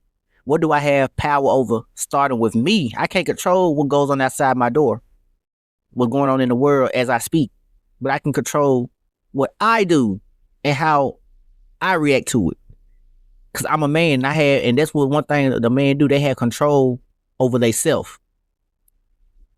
And that's what a lot of these podcasts are missing. They like to get on women a lot, and it's not always about that. Both sides be wrong most times. You can split the blame down 50-50, but to know and to do is two different things. When you start doing, that's when you start. When you start doing, that's when you're doing something. People get on these podcasts and stuff and they talk all day, talk, and don't never do nothing. And they blame. They talk and they blame. They blame other people. Why this didn't work? Why this didn't work out? Why my relationship didn't work out? Why my marriage didn't work out? Because this person was crazy. Because this person did that. Because that person. They don't never look at themselves and hold themselves accountable. Like, things in my life. I've done things in my life where I hold myself accountable. Like, you know what? I did that. I regret it. And I'm never going to do it again. I'm going to be better than that, so I never be in that situation again. And I'm going to be better than that. That I never be susceptible to a situation like that. I live a totally different life from how I lived back then. And it's all because I chose to change myself, and I look at myself different. So just like I seen today on the news that a nightclub in the Dominican Republic, the roof caved in, killing 101 people. In the Dominican Republic, just the other day. And I said, I wouldn't be in this situation because I wouldn't be at a nightclub. You know what I look like? I built myself up. I got standards. I got standards. I got things going for me. I like to be at certain places. I don't like to be in no nightclub. It's not just being in the Dominican Republic. It's just in a nightclub. Let's just say in a nightclub would have caved in that day. I just know I wouldn't have been in none of them because I don't go to nightclubs. I don't hang around people that do those type of things. That's not where I go to do business. I'd rather let's go to a hotel in the daytime. Let's have some coffee and let's do business. That's the type of man I am. I'm not the type of man that let's go to this nightclub. Let's go party. Let's go do this. So stuff like that wouldn't have happened to me. So but you know, guess how, if you was to look at the numbers and they give you the statistics, I bet more women died than more men at that nightclub because, you know, women frequent nightclubs, especially in the Dominican Republic. That's where they thrive at and get whatever they get out of that. So, you know, just knowing that certain things don't happen to certain people because you shouldn't even be in that situation in the first place. I wouldn't put myself in that situation anyway. What I look like being in that situation, that is beneath me, or that doesn't fit what they like to say now, my brand. That isn't what I built myself up to be, being a man that's caught in a nightclub, you know. Trying to see if we can get Mala back. No, I've been here. I just been listening. Oh shit, I thought you went on mute. No, I just been listening. Oh, go ahead, fool. Yeah, I thought you went on mute. I'll wait for you to come back. I thought he must answer the phone. No, I've been here. I've been listening to everything you've been saying. Oh, go ahead, fool. I agree. I agree with everything you said. Yeah, go ahead. My bad. Here's the bottom line is when it comes down to the man woman dynamic. The way God created it is He created man first, then He created woman. Mm-hmm. Both of us need each other. They're just a point-blank period. Like, both of us need each other. That's the reason why the woman was made anyway, to be a helpmate towards the man, because we need women. Women need men. It just this feminist shit just got out of control. Where they can, like, they tell women, I'm gonna just be real with you. Feminism started with white women wanted to have the same rights as white men. They wanted to go forward and do all the other shit that men was doing. When back in the day, when I just said this the other day, being a woman compared to a man is easy. Because being a man, you got to protect, provide, and do all other type of shit on top of what God expects you to do. A woman can be doing dumb shit, but get blessed because you her husband. She get blessed through you. She don't even have to be in the truth. As long as she ain't stopping you from doing what you're supposed to do with God and living your life the way God wants you to do it, God would bless her through you. That's how they work. And I'm like, you know what? When you sit back and think about it, I'm like, man, fool, it really works out perfect. Like, everything that God do, it's a balance. Mm-hmm. It's a balance to everything. When you sit back and think about it, you get hot to cool you off, you get cold. If you get too cold to warm you up, you get hot. It's a balance to everything. Mm-hmm. Your body is made right. When you hungry, you eat food. But if you ain't hungry, you eat too much food, you throw up to throw that shit out because you don't supposed to be eating them. Right. It's a balance to everything. So it's a clip I want to show about, it was on the Breakfast Club, and Lauren LaRosa was talking about what Barack Obama was saying about getting out of a deficit with his wife. I'm like, what the fuck type of shit is that? But before I go to that, what you about to say? Are they about to divorce fool? I don't know. Oh, okay. But before we go to that, I'm gonna go to the next segment. Off mic, when you talk about, like, we talk about what we got going on outside of TNE. Mm-hmm. And right now, I'm gonna go and announce it on the Nirvana Experience that I published a book, and it's available on Amazon. Star of Etheria. It's based on it got Greek mythology elements in it, but it's not a long book. It's a short story because this is just the first thing I wrote. I've been writing it for a minute. Mm-hmm. I've been writing it for a little minute, and it went through different rewrites and all types of stuff. And I finally came up with a manuscript that I was satisfied with, and it's published. And I did a 1 year deal exclusive with Amazon, where you can't sell for a year you can't sell your book nowhere else but on Amazon. Right. And so I did that, and like I said, it's a small read. It should be easy to digest. Star of Etheria. I'm currently writing the sequel to that, John, and it's gonna be a full-fledged novel. It's gonna be a full-fledged novel. Gonna have like up to 100 pages or something like that. Give us a sneak peek. What's the title? So Star of Etheria is that's gonna be like, all right. So for instance, Star Wars. You got Star Wars Episode 2, Star Wars Episode 3. Mm-hmm. That's how it's gonna be with Star of Etheria. So Star of Etheria is the first book that's published now. So the second one that I'm working on now is called Star of Etheria Reawakening. So I'm already on chapter 14. I just wrote chapter 14 this morning. So yeah, it's gonna be one thing that I be doing when I be writing. My mind be forgetting what I wrote, so I be having to go back and read what I previously wrote. And I'm like, oh, okay, I know what I'm talking about now, and I go in and finish what I'm doing. But yeah, man, it's available everywhere. If you subscribe to Amazon Kindle Unlimited, you can read the book for free because it's on Amazon Unlimited, Amazon Kindle Unlimited for free. But if you want to buy the Kindle version, it's $3.99. And for the paperback version, I don't have the hardcover yet, but for the paperback version, it's gonna be $5.99. So I made it affordable so people can just check it out and read it. And most of the proceeds hold on for a second.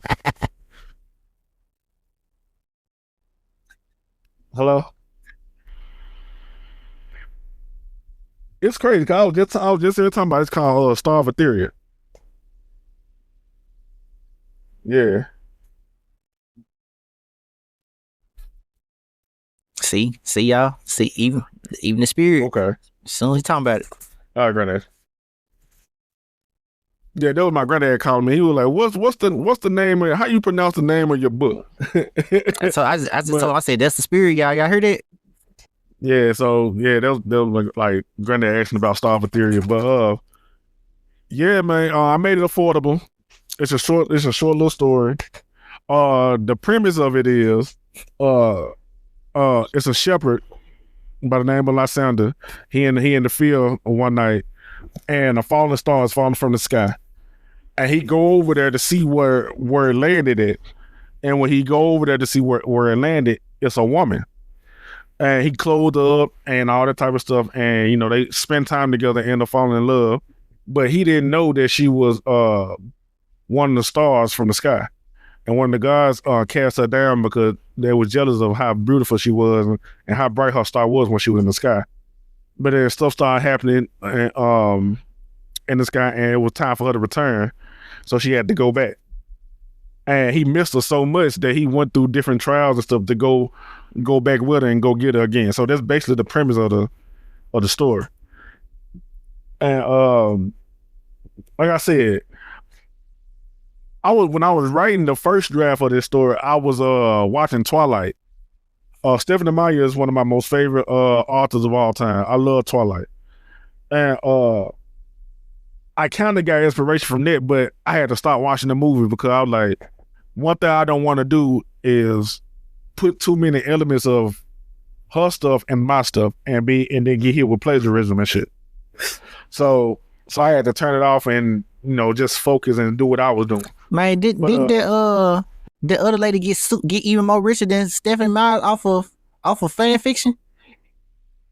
Who? The lady, cause the 50 Shades of Grey is fan fiction from Twilight. Oh, I ain't know that. Yeah, that woman got more richer than her. See, I ain't know that. Yeah, that was fan fiction. Damn. See, I just learned something. You learn something every day. But yeah, I tried to move off because I'm watching Twilight New Moon. Cause it's my favorite Twilight, but I ain't finna get to this shit. But I'm watching Twilight New Moon and I had to turn it off because I felt myself as I was coming over with my ideas and my outlines and shit. I felt myself almost taking elements from her shit. Mm-hmm. So I was like, nah, let me turn that shit off and just focus on my thing. I can start back watching the movie when I get through right. Did you ever watch The Vampire Diaries? Nah. Okay. But that's the main reason why I love Twilight, for the vampire element. That's the main reason. But yeah, man, Star of Etheria is out on Amazon. It's available in all markets. I mean, when you on Amazon, you worldwide, so it's available in all markets, no matter where in the world that you use Amazon. You can buy the book. Like I said, the Kindle version, if you subscribe to Kindle Unlimited, is it's free. You just can check it out for free and just read it. But if you want the Kindle version, you're not subscribed to the subscription service, it's $3.99, and if you want the paperback, it's $5.99. Within a couple months, depending on the success of the book, the hardcover is gonna come out, and I don't know what the price is gonna be for that yet, but I'll let y'all know here on TNE. But something cool you can do. What? Later on down the line, you can how I used to do the Man of the World, Caleb Marks and junk, with the noise and stuff in the background. You can do a live reading of your book for people that later on down the line, after it's been out for a while. Yeah. How many? I thought about doing that. How many characters in it? So in the first book, is the main characters are Etheria and Lysander, and then when she go back to the sky, on her way back to the sky, you start encountering different characters throughout, Greek mythology and shit. How many voices you think will be in the first book? I'll say about 7. Man, you can get one of your sisters to be the Etheria, and then we can just do the voices for them different men, and I can add the noises. I can add the noises and the sounds in the background. And it'd be like we did a live book, and we could promote it like that. Yeah, man, this my shit. Hell yeah, that's all we can do for real. Cause see, my favorite episode of that Caleb Marks and John, when I was in the water, and that damn Kraken knocked the ship apart, and I had the water sound in the background the whole time. Then the water sound turned into like a storm, and I liked this shit. I was like, damn, this shit was cold. All I did was kept adding layers and layers of music on top of each other. You know what I'm talking about? Yeah, that's like But yeah, like we can do this shit. But like I said, this is just an introduction because I always want. Before we get off this segment, move on to this video. I'm gonna say this. I said this before on TNE 2 years ago when I first started. I've been wanting to do a podcast back in 2018, but for whatever reason, it didn't come to fruition. I've been wanting to write books, but I know what the reason for that is: me being lazy and procrastinating. And I was like, man, look, enough of this waiting on folks to do shit. Enough of this lazy shit. Whatever I want to do, I'm going to do this shit. And about 7 months ago, I was watching, it's an anime on Netflix. Damn, what's the name of that junk? It's about all them different Greek gods, they fighting this shit in the arena. Damn, I forgot the name of that junk. Oh no, I'm finna bring that up because I want to talk about that.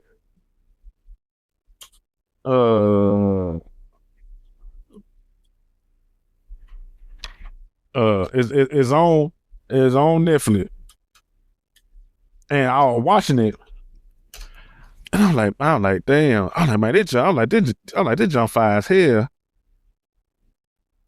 It's called something. That's the name of Record of Ragnarok. That's what it's called, and they be fighting this shit in like a big ass arena, where mankind is they like the gods from Great to eradicate mankind, and they gave them one last chance to survive, but they got to fight the gods and shit in the arena. So I'm watching this shit, I'm like, man, this shit fire as hell. So I always like Greek mythology anyway. That's why Wonder Woman one of my favorite superheroes. And I'm sitting back watching this shit on Netflix. It was like 8 months ago, 6 months ago, some shit like that. I'm sitting back watching this shit, and they showing the different gods fight, and I'm like, man, these folks cold as hell. But I was thinking about, I'm like, bruh, Zeus ain't really like it. Cause I was comparing Zeus to how he was in God of War, and it got me thinking. I'm like, man, bruh, these folks, like, everybody got their version of how they see them gods operate. So I'm like, man, I'm gonna come up with my own shit. So I got on Wikipedia and just started reading about Greek mythology and some more info, and I came across Etheria, and it's like a like heaven and shit.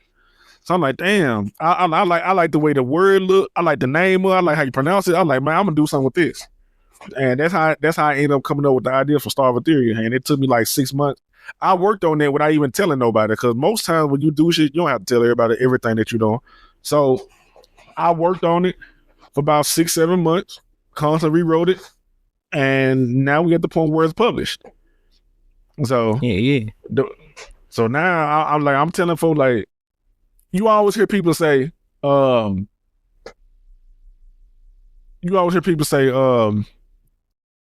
anything you want to do in this world, you can do it. It's true to a certain extent, but I understand what the message they trying to say. Like, if you got something that you want to do, and you in your head, and you know you can achieve it, man, go for this shit, do this shit. Even if you fail at doing it, still go do it. Because can't nobody say that you didn't try to do this shit. Like, who to say that this book don't sell copies or whatever? I don't. It is what it is. Can't nobody say I ain't never wrote a book before. So like, I'm still and I'm still writing currently the second book to this. So can't nobody say I ain't do it. So whatever you feel like that you can achieve, bro, go try to do this shit. No matter what it is. Now, if you're trying to go kill somebody, don't do that shit. I ain't gonna lie. But if you're trying to do something productive, or you got a dream, like trying to be a singer, and you actually got talent and shit, I tell you to tread carefully, but man, do that shit. So, yeah, Carl. So, what you got going on outside of Tyranny? Oh shit. Well, to piggyback off what you said, yeah, anything y'all trying to do, all you gotta do is put your mind to it. Just like the same way you can memorize songs and different things you like to do in your free time, you can apply that same energy to learn a new skill or doing something that you want to put your mind to. It's all in your mind, no matter what you put your mind to. Because when I first came out here, I didn't know if I was gonna succeed or fail or not, but I had to do it because I knew that I didn't know where I was gonna be at out here. I didn't know where I was gonna succeed or fail, but I knew for a fact if I stayed where I was at, I knew for a fact where I was gonna be. I was gonna be at FedEx pushing boxes. And right now, what time it is? It's about to be 3:00. I had to go lay down because I had to get up at 8:00 so I can go push some more boxes. I'll be doing that for a fact today if I would stay where I was at. So, you know, I knew I was gonna be there. I didn't know what was gonna happen when I came out here. I could have succeeded, I could have been home, failed, but I had to try it. You know, I put my mind to it and I tried it. And it paid off. But yeah, it's mind over matter. Whatever you put your heart to, put your mind to it, you can do it. Yep. As far as what I'm doing out here, I'm just right now I just be living. And anything, like I be trying to learn some new skill every day or try to practice on something. I be riding my bike. I be trying to compete. I'm trying to train so I can compete in a marathon. And I try to go about 25 miles a day and then go back home. But then I gotta take an off day because I be so tired. But that's what I usually been doing. That's what that gets me up and that makes me spend my day better. Get some sunlight and all that stuff. And I see different things. Every time I go out, I see different things. And this what happens. I go out, I see somebody doing something else. And I be like, damn, I want to do that now. Like yesterday, I went to the park. A park out here in Texas, in Houston. It got a big old river. You can go kayaking if you bring your own kayak. So I'll ride my bike. I seen some people kayaking. I was like, damn, I want to try to do that shit. Shit. it be the stuff, it be the small stuff people be doing that we don't get to do. And I be like, bro, we missing out on life. Cause I think we be trying to, like you said, when somebody want to be a singer, they want to be a singer so they can be at the top of the Billboard hits, have millions of people in the crowd. you don't have to be that. You can still be a singer and have, a respectable amount of music and a respectable amount of fan base. You don't have to be a nationwide global superstar. And I'm finna tell you how you right. The rapper Tech-N9ne is completely independent. Ain't never signed to a record label. And a lot of people don't even know who Tech-N9ne is for real, but he got his core fan base. Mm-hmm. And that nigga's a millionaire. Strictly from doing his type of music that he want to do without signing to a major label and shit. So, yeah, it's possible. And see, I'm starting to learn, like, ever since I've been out here doing my own thing and doing my own business, it really ain't that hard. It really ain't that hard to be successful. It really ain't that hard to be profitable pertaining to you personally. People think profitable and success is millions and millions of dollars. No, it's just being profitable is having enough money to do the things you want to do whenever you want to do it and being able to secure your bills and financials and stuff. You successful. That's it. Yep. They can just be you making $1,000 a month. That could be successful for you. But we living in America where you gotta get $30 million NBA deals and stuff. Like we be looking at other people's stuff. So that's why I like the way I live. I like, damn, people out here chasing all these $100,000 contracts and shit. I'm like, I'm going on the radar on everybody. I'm just living life under the radar. Now, I'm gonna say this with TNE as a brand. Of course, I wanted to be successful. Like, I got this podcast. Of course, I wanted to be successful. Of course, but it's not for money. Like, I'm gonna tell you the real, God's honest truth. When I first came up with the idea to create a podcast back in 2018, the only reason I wanted to do it was because I wanted to sit down and do what I'm doing now. Get with my friends to just talk shit and have folks hear what we talk about. Because I remember working at Game Workshop and folks used to be around me and Connor like, man, y'all funny as hell and all that type of shit. I'm like, man, shit, that's just how we is every day. And I just wanted to like sit around and just talk about shit that be happening because we do this shit anyway. Every time, like, well, we not recording TNE and me and Carl talking about shit that's happening in the world and shit. And I'm like, man, now, if it gets to the point where it's successful, of course, like, why not try to monetize your stuff? Because people do it all the time. Yeah. There's nothing wrong with making a profit from stuff that you love doing. Like, I wrote a book because I wanted to write a book. I published it because I wanted to publish.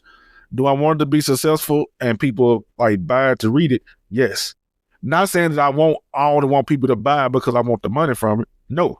I want folks to buy the book to see my vision of what I wrote.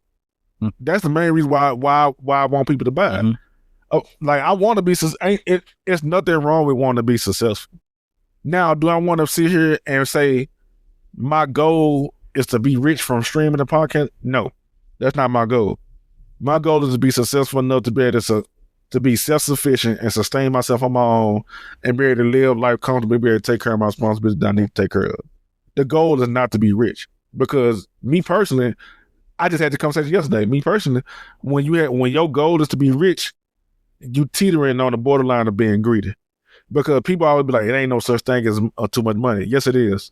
Elon Musk is worth $400 billion. What the fuck you gonna do with all that money? Like, and all people be like, generational wealth. I'm like, all right, cool. Well, let's just say you make all these billions of dollars, you die, you leave it to your offspring, your family, and then now they don't have a sense of reality because they born into a life of privilege. Mm-hmm. And they might not have a work ethic. They might get that money and be like, man, I don't have to work a day in my life. Blow all that shit. And then generation after generation after generation, your money gets smaller and smaller and smaller, and it ain't making no money. Then what? You worked all that time and was greedy and made all that money for your offspring for no reason, because down the line, the generation is gone. So you can't make money your only objective when you doing shit. Because all money ain't good money. I never understood this shit, but now I understand it. Because I ain't even like at one point I did want to be rich. I did want to be famous and all that type of shit. But now I want to be financially successful. Mm-hmm. to the point where I'm comfortable. To the point where I can afford food for my niece and nephews and kids and be able to like just do shit for my family and for myself. I don't have to be rich. because when you rich like that, you lose a sense of reality anyway. Cause now you just throw money at your problems. So would you do something, man? My money made my lawyers make that shit go away. That what 50 Cent said in that song. So yeah. And see, the Most High made me scared of that money shit because I don't be seeing that stuff as sustainable for real. Like, people be saying all day you gotta have generational wealth, you gotta have this amount of money, but I just don't be seeing how can you sustain it. Like, for instance, I'm gonna use Shaq. He got all them different businesses, right? And he on ESPN, he got restaurants and all this stuff. That means he can't never slow down in his life because that means he gotta pay all these different properties, all these different insurances. He got all these people under his payroll. That means he gotta stay doing something. He gotta stay making checks because this shit add up month to month. You know, let's say he get fired from ESPN. That means that's a $50 million he lost to his net worth. But he still gotta pay for all them 4 or 5 different mansions. He still gotta pay all the gardeners to garden that 100,000 acre front yard and stuff. He still gotta pay all his lawyers. He still gotta pay all his employees at the restaurant. Like, this shit, like, bro, that should have had my head aching, bro, trying to keep up with all that. That's why. And then he gotta pay people to keep up with that shit for him. He gotta pay people to pay his light bill for him. He gotta pay people to chauffeur him around. He gotta pay off his little women that he got and all this stuff. I'm like, bro, he gotta buy clothes and do these different deals. That's why I be seeing celebrity. I be like, bro, I never thought I'd see this celebrity doing Sprite commercials and shit. You know, I be seeing celebrities do all type of shit now. Like A-list celebrity. I'm like, damn, why you in a commercial? Damn, money must be getting kind of tough, ain't you? You got to be in commercials. Just like, you know, when Netflix came out, I'm seeing super duper celebrities being on Netflix shows. Damn, I thought you was strictly a movie actor, like Tom Cruise. You gonna see him in movies? That's it. He ain't gonna be on no TV show. Yeah, because he a movie star. Yeah, but I'm starting to see movie stars all on TV shows, and even though it be like super high class, well funded TV shows, but they still on TV. You know why? Like, I'm gonna tell you why. Money getting kind of slim, Corey, fool. Like, Netflix in particular is paying people more money for a TV show than folks getting paid in movies. But they need the money. That's what I'm saying. They still need the money, fool. Like fool. Leonardo DiCaprio don't need the money.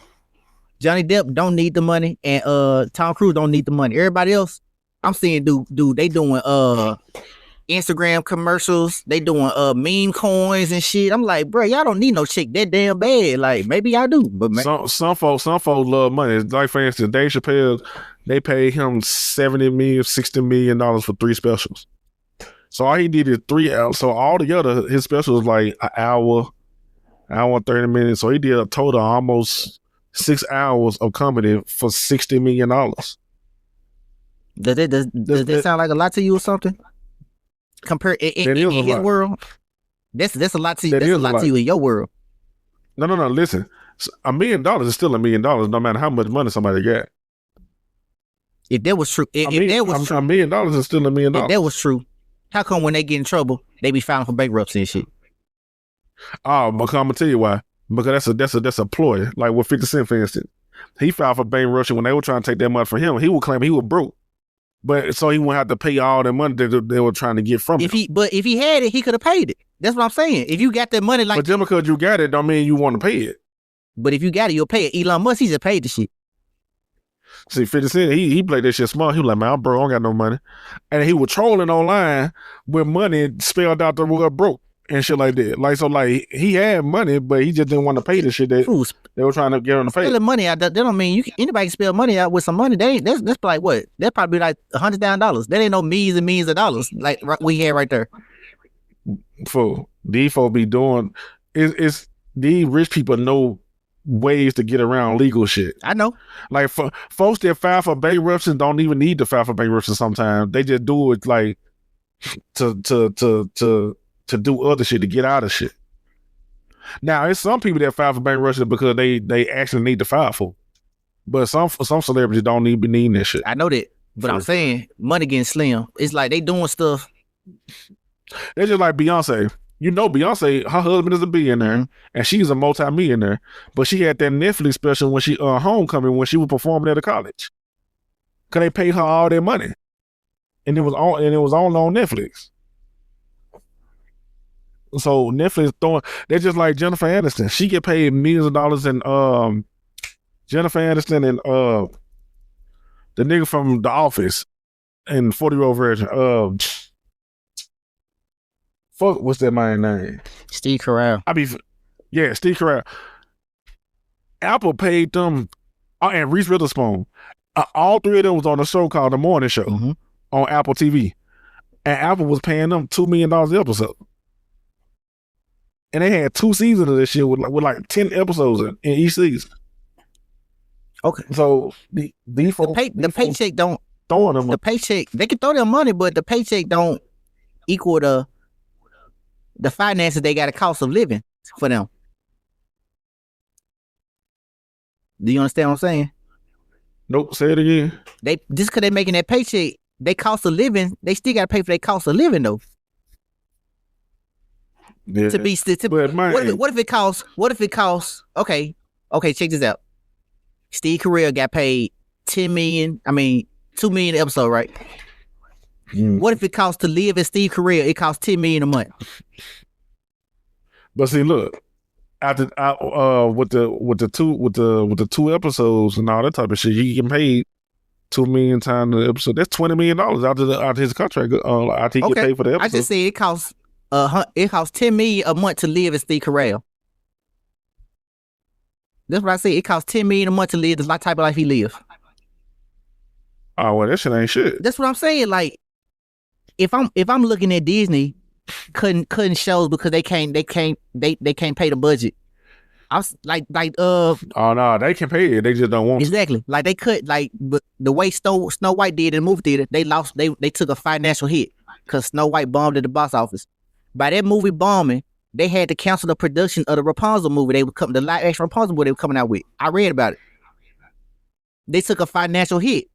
Now see, Disney pays actors to be in movies. If Disney got to cut costs on money, just like ESPN the other day, they said they finna stop. Well, first of all, they finna lose their deal with UFC, and UFC finna go to Netflix.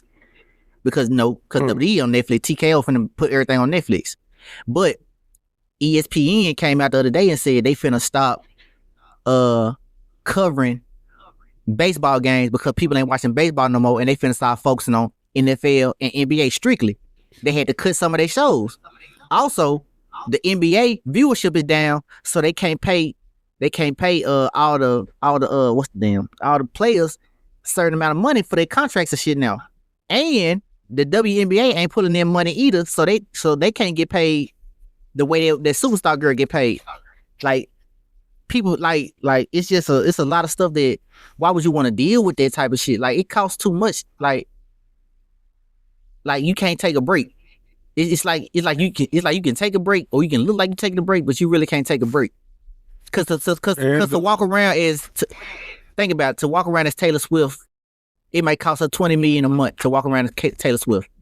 All the protection, all the this and that, all the chauffeur, all the hotels she got to get, all the this, all the property she got to pay for, all this, all that. She got to pay the record company, all this, all that. They got to do her promotion, this, and that. The people run her social media, all that. Like it costs this much to be her, so she got to constantly. It's like she constantly working to keep her machine going. Like what they be saying, to keep my brand going. Like that's like a headache. Like that's out of my realm. I would want to deal with. I don't want to deal with millions of dollars where it costs me so much just to live. You know what I'm saying? When I was just living normal, you know. Well, especially when them taxes come in, like, you know they all getting away on taxes. Like they all get slide through cracks and shit. All them folk no tax cuts and shit.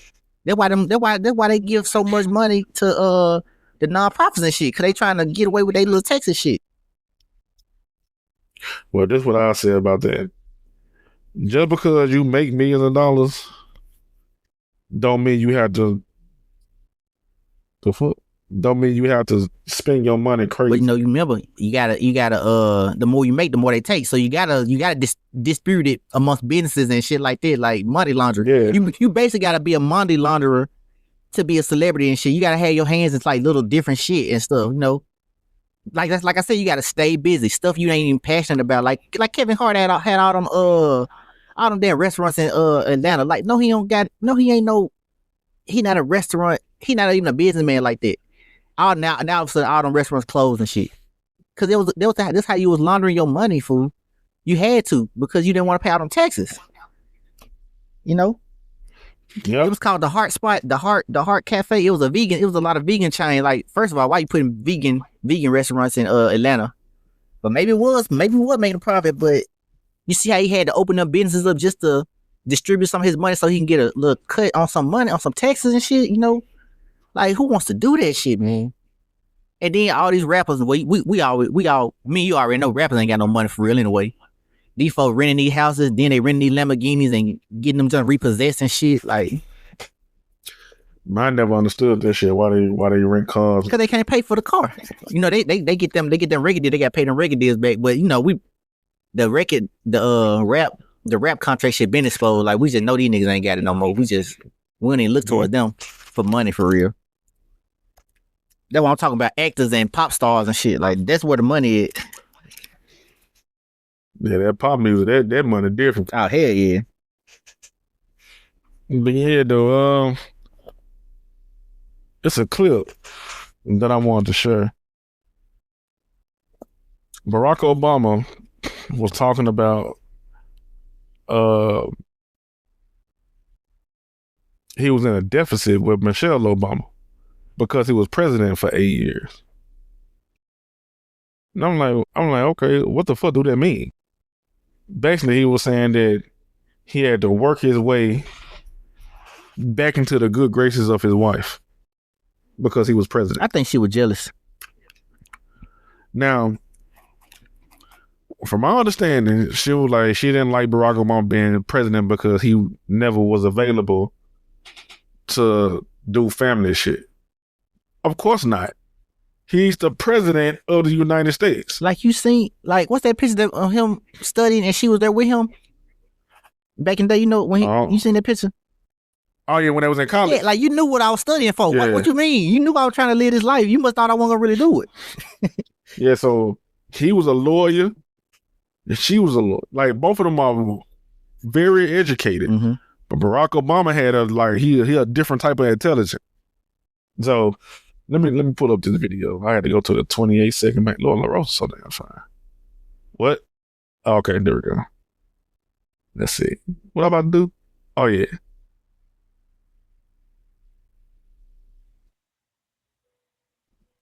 Here we go. So this is the Breakfast Club. Lauren LaRosa is reporting about what Barack Obama said about getting himself out the deep deficit with Michelle Obama. A deep deficit with Michelle Obama after serving 2 terms in the White House. Now, I've heard Michelle Obama previously talk about how, you know, there was times where she really did not like him, especially when he became president. And they were... Bruh, if your wife telling people and you openly that she don't like you, fool, something ain't right within that marriage. Something ain't right within that marriage. Because your wife don't never supposed to be like, I don't like my husband. Like, nigga, what type of shit is that? Work through it, but he says, Obama said, so I've been trying to dig myself out of that hole by doing occasionally fun things. Now, again, they've talked about how the presidency had like a huge impact on their marriage. And I was reading a lot of the interview. He says, let me just say this. It sure helps to be out of the White House and to have a little more time with her. I don't know. I understand, you know, Obama and everything that he did for the country and, you know, what him being in the White House meant. But, man, every single time they talk about personally how it impacted their family, it seems like HE double hockey sticks. I don't know if I would have put my family in that position. You could say hell, but yeah, I mean, think about it. 8 years of constantly being on call, not having the time to spend with your family, your kids, your wife. Yes, absolutely. And I hate y'all. Why?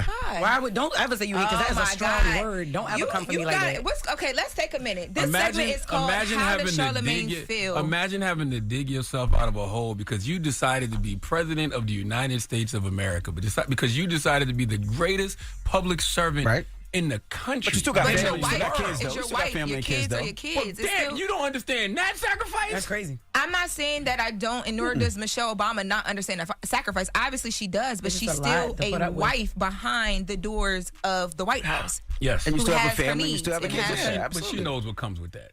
You don't know. Well, Until the you first get term in she it. didn't know. Yeah, You don't know until you get in it. the first term they had no idea. But after the fact, Yo. So does that need to be said?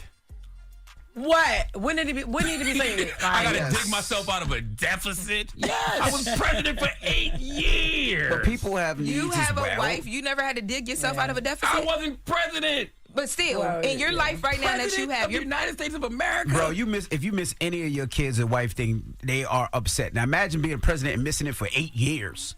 Imagine you being president. You think you'll be able to go to all these damn dance conventions? You envy? No. Right. I don't understand where your anger is placed right now. What's the issue? It's not anger. It's just that this It's is dramatic, silly. and it's like, yes, what? Like, he's president. yeah. His wife was pissed off. He wasn't a DJ. Like- he wasn't a radio personality. He wasn't a comedian. Like- he was president. Like, he didn't that's do bad the wigs. I thought you was going to say he he was was the president. Delaware. My God. Child, ain't nobody wear because ain't nothing in deficit but that. He was a president. Come on, but continue. Okay. My next story. Yeah, but you shouldn't have, when it comes down to being married and taking spirituality out of it, just being a human on earth. You married, and like he said, like Charlamagne said, you the greatest public servant in America. You the president of the United States, leader of the so-called free world. She knew that he was running. First of all, he went on the whole presidential campaign and everything. So she knew he was about to get to become president. If she didn't like it, she should have said something then. But she first of all, she should never publicly tell people that she don't like her husband, especially somebody in the position of Barack Obama. Like, she should never publicly, I don't like my husband. Like, she should never say that shit. 2, when he was running from a second term back in 2008, 9, 10, 11, and 2012, when he ran for his second term.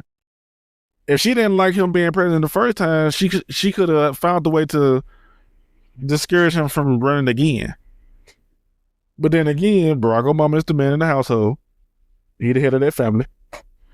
And he did what he had to do, being the president. By her even saying that, he put his whole family in a position where they could thrive as long as they live. Whether if it weren't for Barack Obama being president, she wouldn't have that dumb ass podcast. She said, like, bruh, if Barack Obama would never became president, people wouldn't hold Michelle Obama in the high regard they do, and she wouldn't have that dumb ass podcast that she got sitting up there bashing her husband. Her kids would never been able to went to the school that they went to and do all the shit that they do if it weren't for Barack Obama. Now look, I'm finna say this, and I always say this. I tell this shit to Blake all the time. Men sacrifice their happiness for their family. Women sacrifice their family for their happiness. It's just that on it. When she thinks about herself, she is the problem. That's it. That's that on it. Watch this. I'm finna name a lot of presidents. Henry S. Truman. He had Bess Truman. Andrew Jackson had Rachel Jackson. Lyndon B. Johnson had Lady Bird Johnson. William McKinney had Ida McKinney. Gerald Ford had Betty Ford.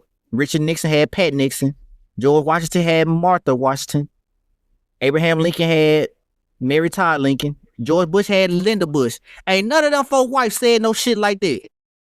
It's all right. It would be the first time it'd be a black person in office. Somebody's wife got all that something to say like that. But King David wife and say, I don't like you being king. Yeah, that's too much pressure. You not with the family. The hell, I'm running the world. What you talking about? That might literally be what they be saying they want a man to be. And it still ain't enough. Literally. Bro, she, at the end of the day, she the problem. I don't care nothing about none of that. She the problem. And like you said, people wouldn't care. Like you said, he went on presidential campaign. She was right there in every one of his campaign, waving, holding hands, waving right along with him both times. Don't say you mad now. Yes, you are famous because of your husband. Yes, you are Michelle Obama, the wife of Barack Obama. That's how we know you. That's how you should be known. Like, without Barack Obama, you would not be nobody. That's true. Accept your place, love your husband, and move on. Man, He did what's best for your whole entire family. bro. You are famous off his name, not the other way around. This man was literally for 8 years straight, almost a whole decade, the most powerful man in the United States of America. And it still wasn't enough. That proves it. That goes to prove it. It don't matter what you do, bro. You can even do everything right. That man don't got no sexual scandals, none of that shit. He made some dumbass policies, and now he didn't do shit for us for real, but he ain't got no dumbass scandals, no dumbass scandals that mess up his marriage and shit. But he still, at the end of the day, he couldn't even escape. You can be the president of your whole United States. You can't even escape having a selfish wife that don't understand the meaning of when men have to sacrifice. It's all about, like what we say the other day, fool. Men have to sacrifice for stuff they want, and she didn't even understand it. Like, he didn't even sacrifice his family. He set them up so they won't have to do nothing. And they, like we said, in their generational wealth. Y'all sacrifice 8 years, all of it 8 years. Now y'all got the rest of y'all life together, and you don't want that. Wow, 8 years. So basically, you saying you wasn't happy when y'all back in college all them years, all the way to when he became president. Then you got sad for 8 years, and now you don't want none of it for the rest of your life. I saw one interview when she was talking about she didn't like Barack Obama because while he was out pursuing his career, becoming a lawyer and all that type of stuff, she was at the house with the babies, stuck doing everything with the kids by herself. Okay, that's what you supposed to do. And I was like, well. All right. See, if she would have went and got her a degree and all this stuff, she'd be a lonely businesswoman. But see, that's the thing. She do got a degree. She just as smart as Barack Obama. She not as smart as that man. She just got education on paper. But she is like she's both of them educated. Yeah, that's it. Educated. But Barack Obama, like I said before, I went to the segment. Barack Obama intelligence is a different level. But, because see, she couldn't have did that shit. She couldn't have sacrificed like that shit like that. She couldn't have had nobody. You know how women is, bro.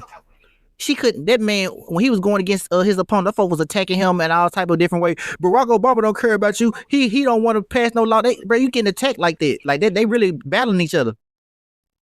Debate and all that stuff, bro. Women can't get no debate and get told off like that, bro. She'll be going off, mad and stuff. And all the shit that he had to deal with from people in the country while he was president, bro. They was ready to get him out of the White House because he wore a tan suit. Mm-hmm. So I'm like, damn, bro. He stuck by you while the whole world calling you a man. You all, you know, like, bro, like, hey, look. She the problem. That's it. She the problem.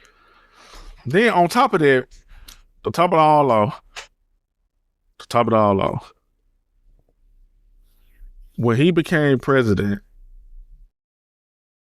and even after he became president, this lady publicly say she don't like her husband and all the type of stuff. Shit she say, try to sugarcoat it and all type of shit. Not one time did that man ever say nothing bad about his wife. You know, men, they can't do that. Just like what's Tia Mowry's husband name?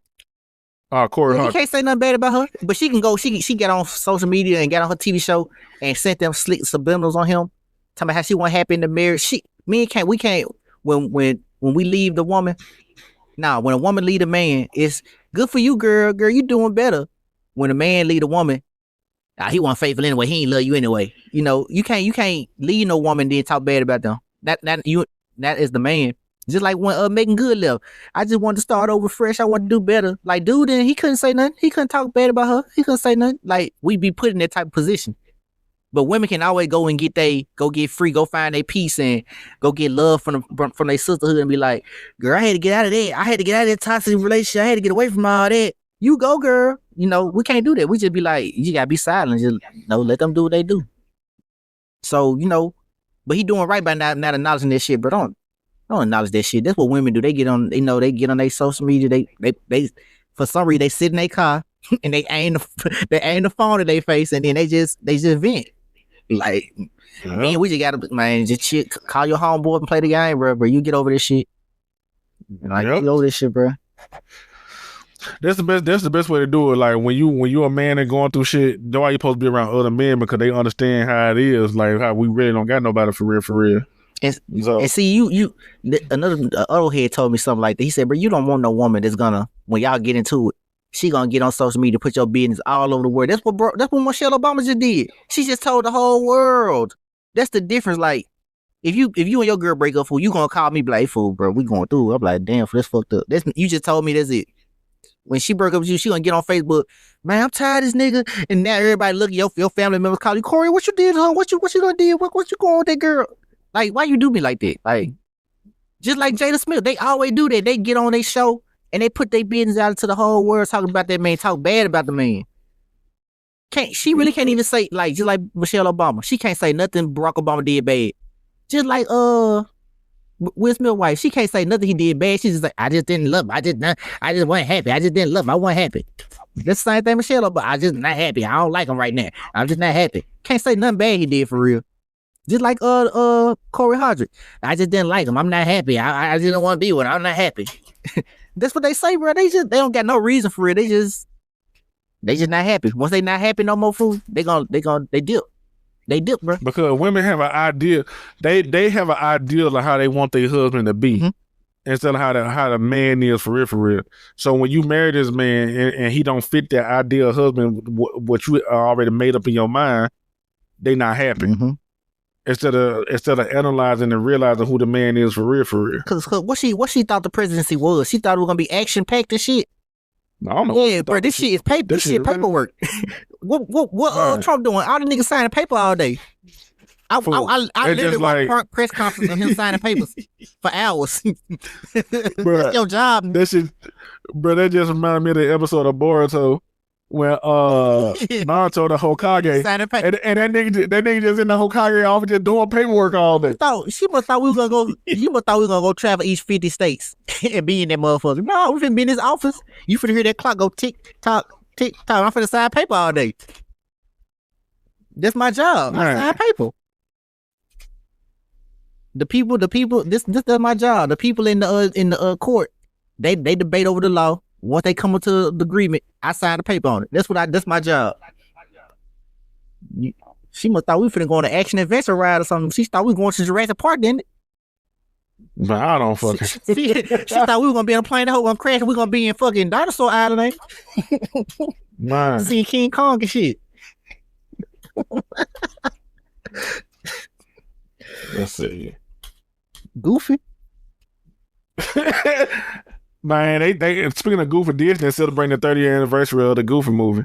The And Extreme. a lot of people. Is it the Extreme Goofy movie? No, the Goofy movie that came out in '92. The jump for the first 95. time. Yeah, with Powerline and shit. So now, the making of the Goofy movie and the Goofy movie is on Disney Plus now. It's streaming. And it just not been on there. And- Yeah, and a lot of people is getting like the 30th anniversary Disney bundle for the Goofy movie, and it got like a jacket, a hoodie, a shirt, all types of fresh ass. I'm like, damn, I want to know how much this shit cost. When is Tevin Campbell getting a check from the joint? He should. That man said, Cause shit, he was Powerline. got myself a notion. Why he say it like that? Hold on, I gotta look at the lyrics. This shit sounds smart as hell. Hold on. Oh, okay, but that sounds smart. All right, If it makes sense, hold on. all right, bro. Watch it. If it gotta make sense. All right, man. Watch this. Niggas just be making No, up if shit. the lyrics make sense, you know I'm gonna agree with it. Okay, here go the song. But you see how you sung the song first? Yeah, and then I heard it. I was Like, like, wait a minute, that shit sound bumping. yeah, this shit ain't stupid. That's how I be with Michael Jackson. No. You got seen the song, you be like, man, that shit You don't bumping. got no rhyme or reason to it. Look, got myself a notion, and one I know that you'll understand. We set the world in motion by reaching out to each other's hand.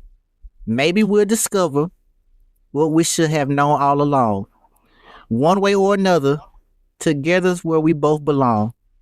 If we listen to each other's heart, we'll find we're never too far apart.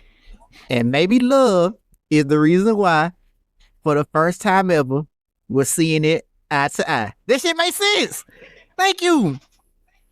This shit just make perfect sense. See, now I gotta do it. Now I gotta do another one. Hey, look, all this shit makes Nah. I just lyrics to this right here. She's just a lover who's doing me by. Is it worth the giving? Is it worth the try?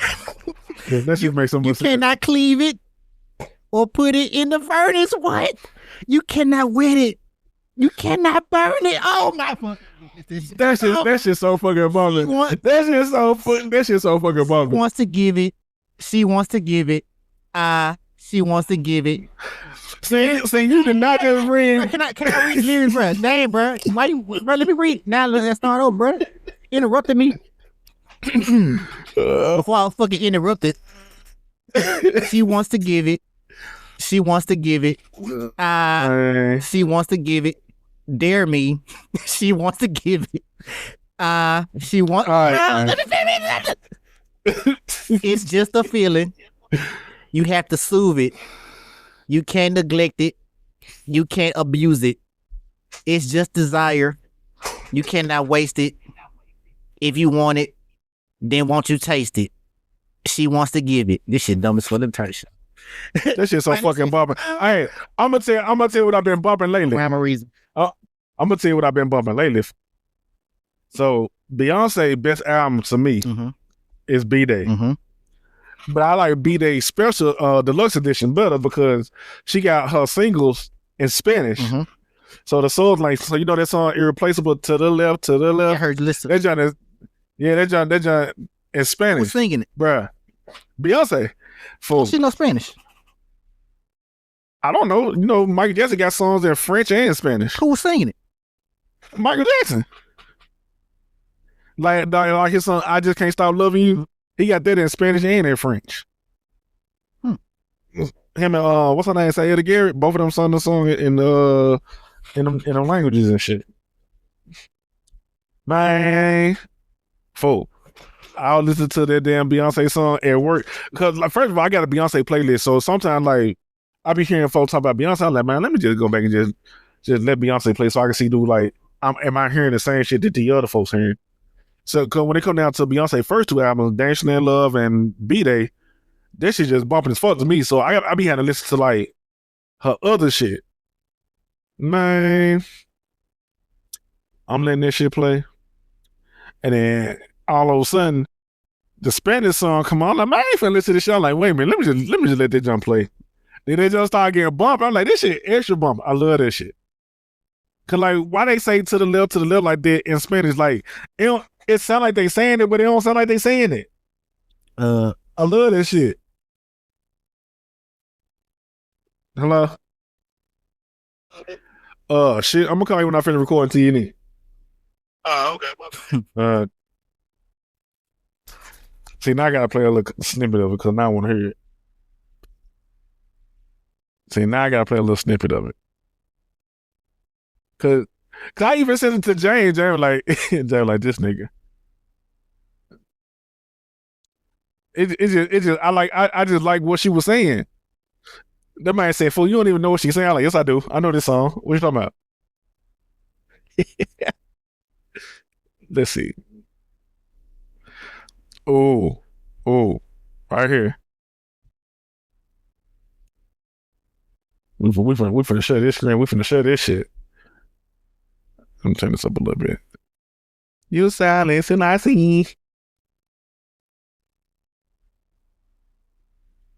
Okay, shut the screen. Man, I love this shit. I like this shit bumping. Like, what I'm about to say, you know you bumping if you singing in Spanish and I like it. Like, oh. See, I don't even know what this shit say, but I know what it say. Play this shit. Oh.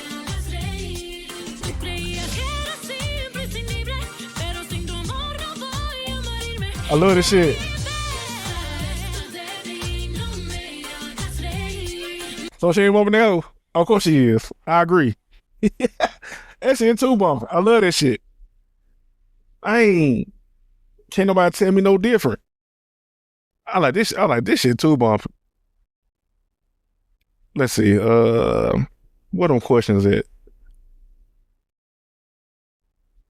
Oh yeah. So we finna go into open mic, going to answer the Q&A questions. Cause they got it. Somebody asked the question. It's strictly for you, folks. I ain't gonna lie. Let's see. And Beyonce. How you spell Beyonce? Beyonce. Y. And then Yeah. O-N-C something. O-N. Yeah, I got it. Beyonce. And Beyonce. Spanish version. This side, it's nice me. Who's on loving see not me? Know what I heard. Know why the shit bump. All right, there we go. All right, so let's answer these questions from folks from the village. All right, we're gonna start with the one that who this is? 1990 Soul Sisters sent asked for you, Carl.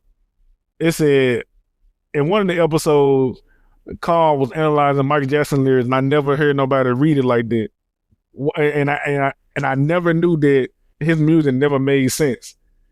Do you know any other artist songs that sound good, but when you read the lyrics, it don't make sense? Why did she ask that? Yes, plenty of them. You want me to do a segment? No. We start doing a segment on it. I'll start next week. Yep. I'm starting next week. This is what I'm gonna do. I'm gonna do a segment. I'm just gonna do one song a week. And I'm gonna bring up it's gonna be any 90s, 80s R&B song, black. Well, I find some white ones too. And it don't make a lick of sense. No. Start next week. I got you. Yes, ma'am. No. 1990 Soul Sister. Nah, bro. This shit. It's about Michael Jackson. She didn't know Michael Jackson songs. It didn't. Of course it didn't. I like songs that make sense. See, his song makes sense. That's why I couldn't say nothing about Tears of Fire. I was like, ooh, wait a minute. I read this shit. I was like, ooh. Yeah, because that shit bumping. Yeah, that shit bumping. Make perfect sense. I was like, oh, damn.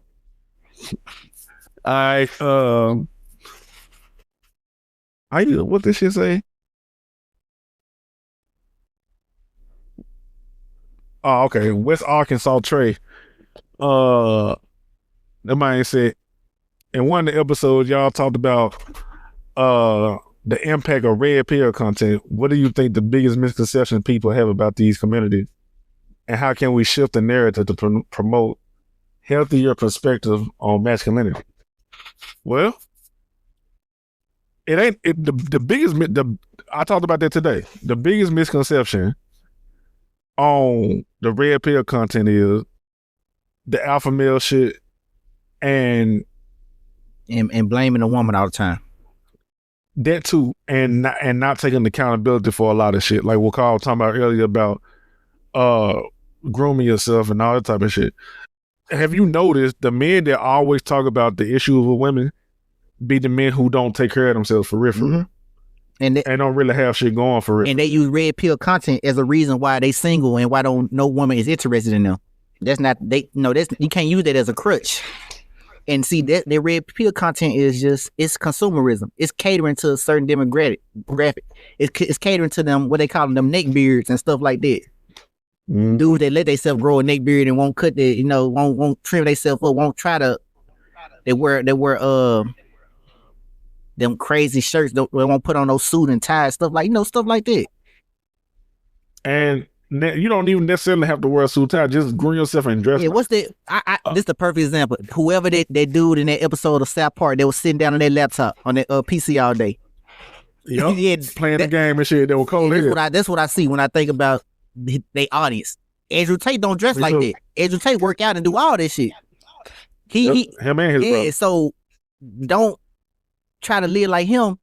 And you looking like how you look, because he not telling you, he just telling you, don't talk to the women. Women are stupid. Women don't care about nothing. Women care about money, so go get money. He didn't tell you to go work out, go change, go smell, go make yourself smell better, Go make yourself be attractive to women so they can come around you. Go make yourself learn how to have a conversation with a woman instead of jumping in DMs. You don't know how to go to a woman and say, how you doing, man? You know, you look good today. I just want to let you know you look good. You know, you seeing anybody, stuff like that. You know, you want to go out for coffee. You know, they don't show men how to face rejection, how to take rejection, how to take criticism. They just don't do it. That's the common misconception. It's not healthy for the man. It's just you blaming. The woman blaming that side and the man blaming the other side, so we ain't getting nowhere. Now, for the other half of your question, how can we shift the narrative to promote healthier perspectives on masculinity? Easy. Leave that red pill shit alone and just help each other become the best version of ourselves. Like Carl said earlier, hey, if you feeling down about some shit, man, look, man, work out or do something positive and healthier. Like, don't sit around in the room all day and just eat food and junk food and be on the computer playing games. Cause watch this. I'm finna crush that whole logic. So according to their logic, red pill is a man that has a certain type of money and certain lifestyle, right? And they point at Andrew Tate and all these super buff influencers, right? Okay. Mark Zuckerberg got more money and live a way better lifestyle. Is he your alpha male leader? Cause that nigga a weenie. That's a whole weenie. Yep. But he got more money than Andrew Tate. He live a way better lifestyle than Andrew Tate. Whatever Andrew Tate buy, Mark Zuckerberg buy 10 of them. Whatever women that's dealing with Andrew Tate, Mark Zuckerberg can deal with all of them. Is he an alpha male? No, that nigga a weenie. So it's not the money or the status. It's the mindset and how you present yourself. And like I said earlier, you can be a poor man, but it's how you present yourself and still be a man. I need young men, especially young men. I need the young men from the age of 16, 15 to 35 to understand this. There's no such thing as an alpha male. Mm-hmm. That shit is for primates. No such thing as alpha male. You either a man or you ain't. Simple. Dog, like somebody outside, bro. There ain't nobody but Chris coming. That's all. That's all. You either a man or you ain't. You're a man or you not. Simple as that. All right. Last question. Gamer Guy 93. That my name sounds generic as hell. My bad. That man green hair. They might go cry and be like, I ain't watching the podcast no more. Right, damn, man. Unsubscribe. Gamer Guy 93. That man said, y'all discussed the rising prices of Nintendo Switch games like Donkey Kong and Mario Kart. Do you think we paying for the brand name rather than the actual game? And how much do you think the game worth? I'm glad he asked that. You know, the president of Nintendo said the other day, he said, if you poor, then don't buy it. He said poor people shouldn't buy Nintendo Switch 2. Damn, for real? Yeah. You know, I don't keep up with Nintendo like this, so I ain't even know. I ain't know that man said this. If you poor, don't buy it. Now, I'm finna say in his word. Nintendo president tells the poor to stop hating. Says you don't need a Switch 2 if you cannot buy one. Stop being poor. Man, that shit is. But see, he came from EA. That president right there, he came from EA. So of course he think like that. Oh, no wonder. Yeah, that's what everybody's saying in the comments. Like, oh, okay, no wonder. That's that dude that was over EA and they fired him. So yeah, so they even know it. They know they charge it too much. That man said stop being poor if you're gonna complain about the price. Which is true. They're like, they price is they price. Hey, don't complain. Just don't buy it. Don't support them no more. That's the way you change stuff. Like people say, you change stuff when you change their pockets. Your spending power. You just don't buy it. Man. Watch this shit be on retail. Once you don't. But you know, people gonna buy Nintendo, so it ain't gonna work. They do know that most of the people that buy games, like, it's more people that's poor and regular than rich people that play video games. But I always seen Nintendo as a up class console though. Why? Because when that Wii came out, it was such a niche thing. ooh, you can get up and get active with this. I was like, man, I'm trying to sit down and play this damn fighting game. They were pushing Wii Tennis. You had to have a big old living room to play Wii Tennis with all the people in it and stuff. It was like, I always seen it as like a super high class console thing. Not me. Especially when the Nintendo Wii U came out, that disaster. I'm talking about when it first came out, they were building it up like all these different games with like it didn't even have no controller. It was just like, this is an active jump. You got to get up and do this. Like, yeah, these real games. Then they know down the line, people like, hey, fool, just make controllers for this shit. I don't want to play this shit like that. Yeah, people start getting people getting lazy and shit. So they start going. They reneged on their commitment to making an interactive game system and made it a console for everybody. But at first it was just a console for like a select amount of people. People who want to play X-Side, Wii U Tennis, and Mario Kart like that and stuff. They got to drive with the stick and stuff. But yeah, they might say, hey, if you can't afford it, don't buy it. Like, what you complaining for? That's true. Like, hey, what y'all mad about? Like, that's their price. Either buy it or don't. Yeah.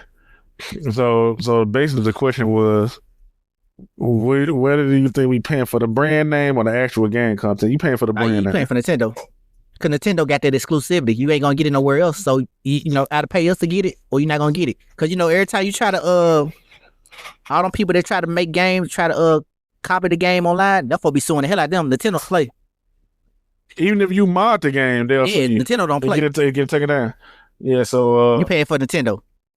Yeah, you paying for the brand name because it ain't nothing that you... I've been seeing folks have hands-on videos with the new Mario Kart 9, aka Mario Kart World.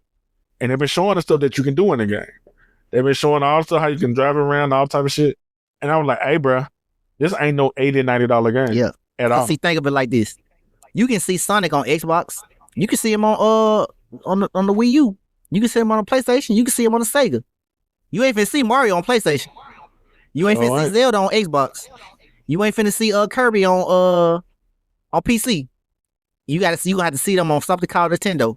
So you paying for Nintendo. You ain't finna see them people nowhere else. Even when Namco Bandai developed and published Soul Calibur 2 all them years ago, they had to make a different version with Link in it because on the GameCube. Link. Yep. So because Link wasn't on the PlayStation 2. Yeah, he wasn't. Nah, they don't play that shit. So yeah, you are definitely paying for the name. Even now, you can. I'm seeing Ellie and Joe on PC. I used to have. I see Nathan Drake on my PC. I see Ratchet and Clank on my PC right now. You can't. Hey, So yeah, that exclusivity. The only people that still holding on to that shit is Nintendo. They ain't playing. Mario costs too much money to be holding him out. Just like Disney. You ain't finna see Mickey Mouse nowhere else. Them two people right there, they don't travel nowhere. Man, so it was like the person was like, how do you decide whether the game is worth the cost? At this, if it's a story game and you just gotta play it right then and there, then yeah, you can get it. Cause it's a story game. You gonna get your story worth. Cause story games usually be long. If a game costs $60, then you can get at least, depending on how often you play the game, you can at least get like 15 to 20 hours out of a story game. That's a game worth buying. I'm gonna say this: The Last of Us Part 2. That game is a real long game. That game long. I'm actually getting time. Like, damn, bro, I still ain't won. Damn. No, that game, even when you think the game finna come to an end, you got a whole other section. Like, that game is super long. I'm seeing for myself, I'm like, damn, I feel like I got my worth out of it. I'm like, damn, I still got killed these whole damn. Man, that game is real long. Yeah. And you got to keep in mind, when that game came out in 2020, it wasn't online on the game. It was strictly The Last of Us Part 2. That's what. So it was worth the game. It was worth the price. That's what. What's that people that came out? They did. Oh, that's what WWE should did first. Did the story mode. Mm-hmm. Yeah, cause see, I be knowing that the game ain't over. I still be finding new guns. I be like, damn. Usually, you about to be at the end of the game when you start finding shit like new shit. I'm still getting new moves and guns. I'm like, man, what the fuck? Tired of this shit. But if it's an online game and you gonna play online, that's definitely if you getting it for the online only, that's definitely worth. You can buy it that day Like Call of Duty, you can go and buy it that day. They just gonna improve on it. And then you're gonna get plenty of hours out of it. Every time you get out of work, you're gonna play like 4-5 games of Call of Duty before you go to bed. I always say when it come down to fighting games, don't pre-order it and wait for it to come out to see how it is. But if you know you're gonna play it cause this how I see it. Story games got the shortest amount of life. It's gonna give you the longest, but once you beat the story mode, it's up to you to either want to play the whole story mode again. Fighting games and shooting games, but online like Call of Duty gonna give you the longest amount of time playing. Not to mention games like Marvel Rivals and Fortnite. That's gonna just give you whenever you get tired of the game, eventually 2 years, 5 years down the line, you know. So yeah. I don't know how I price games because you never know if you'll like a game until you buy it and play it. So I don't know how you can go about pricing the game, because most times when they price the game, they put in development costs and all the extras. So I don't know. Oh, well, here you go. I'll give you a price. Story games, you can wait till the game get old and get about $40 because the story gonna just be the story. It ain't like it's online. You got to play right there and there, or people or the community gonna migrate to another fighting game. You know, like people finna migrate on from Tekken to something else when something else make itself available. Yeah, that's cool. But I'm talking about like a price for a game when it first comes. Oh no, like when you first play it. How you price a game? I thought you asked like when to buy a certain game. No. Let me reread the last part. It say, how do you decide whether a game is worth the cost? Oh, he didn't say when to buy the game. Oh, okay, yeah. Yeah.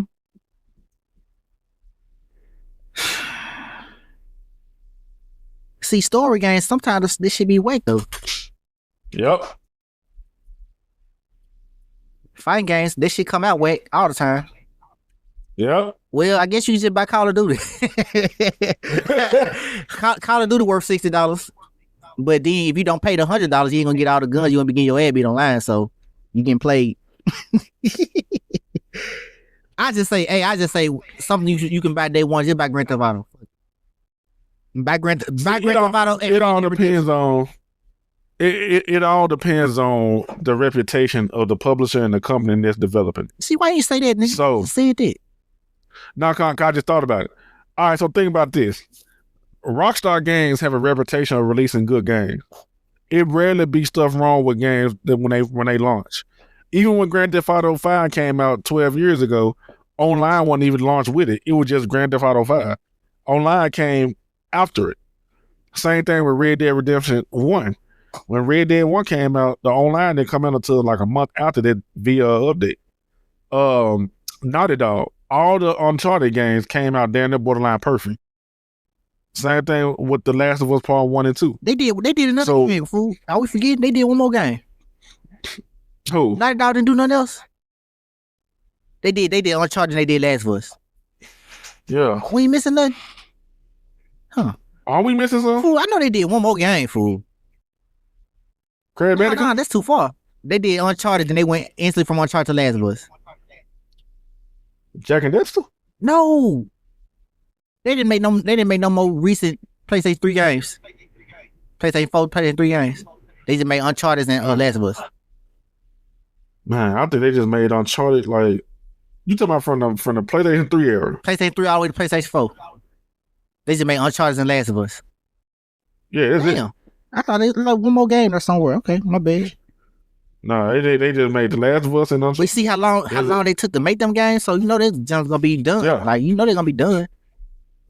So the next Naughty Dog game coming out is the Intergalactic game that come out next year or the year after next. But I think it's gonna be a good game. A lot of people don't like the main character that's gonna be in it, but that's neither here or there. Yeah, like you said, it depends on the developers. Like Sony, they in-house games always be coming out like God of War and shit. They always be coming out good and done and shit. It depends on the developer. It really mainly come down to developers. Like if you being honest, and how you price a game. Like don't trust new shit. Like if it's a big studio, if it's their new IP, don't trust it day one. Like what's that junk? What's that junk they got? What's that junk the people on Xbox got? They on the second one now though. Hellblade. Nah, not that. It's a shooting game. It was like Halo, but it wasn't Halo. It was like Halo, but it's not Yeah. Halo. Shit, Halo? Anthem? Not Anthem, the other one. Not Anthem, but the other one. Redfall? Nope. You know, it's that game that everybody with all them nerd guys were playing. Destiny. Yeah, that shit. That first Destiny fool. Nah. But see, folks love, like, but I know people, man, Steven and Deers and all the folks playing Destiny faithfully, the first one. When it first came out, though, it wasn't, you know, you gotta watch, you gotta look at it first. They had to get their game right. Yeah. And then live service games shouldn't be, but you know, that's a whole different thing. I ain't even get that. We should do that for the next episode. I'm talking about that shit. I'm talking about that shit. We're going past time and shit. This shit going deeper. Yeah. Yeah. Hey, just tell him we're gonna say that question for next week. No, we basically answered it. Man, but it's so much shit we leaving out. But a nigga go expound on that shit again next Wednesday, because we're recording on a Wednesday. It's gonna be uploaded tonight too. But James, he was supposed to came on TNE this weekend, but he told me he got to reschedule for WrestleMania weekend, so he won't be here this Saturday. We'll record next Saturday morning before WrestleMania night 1.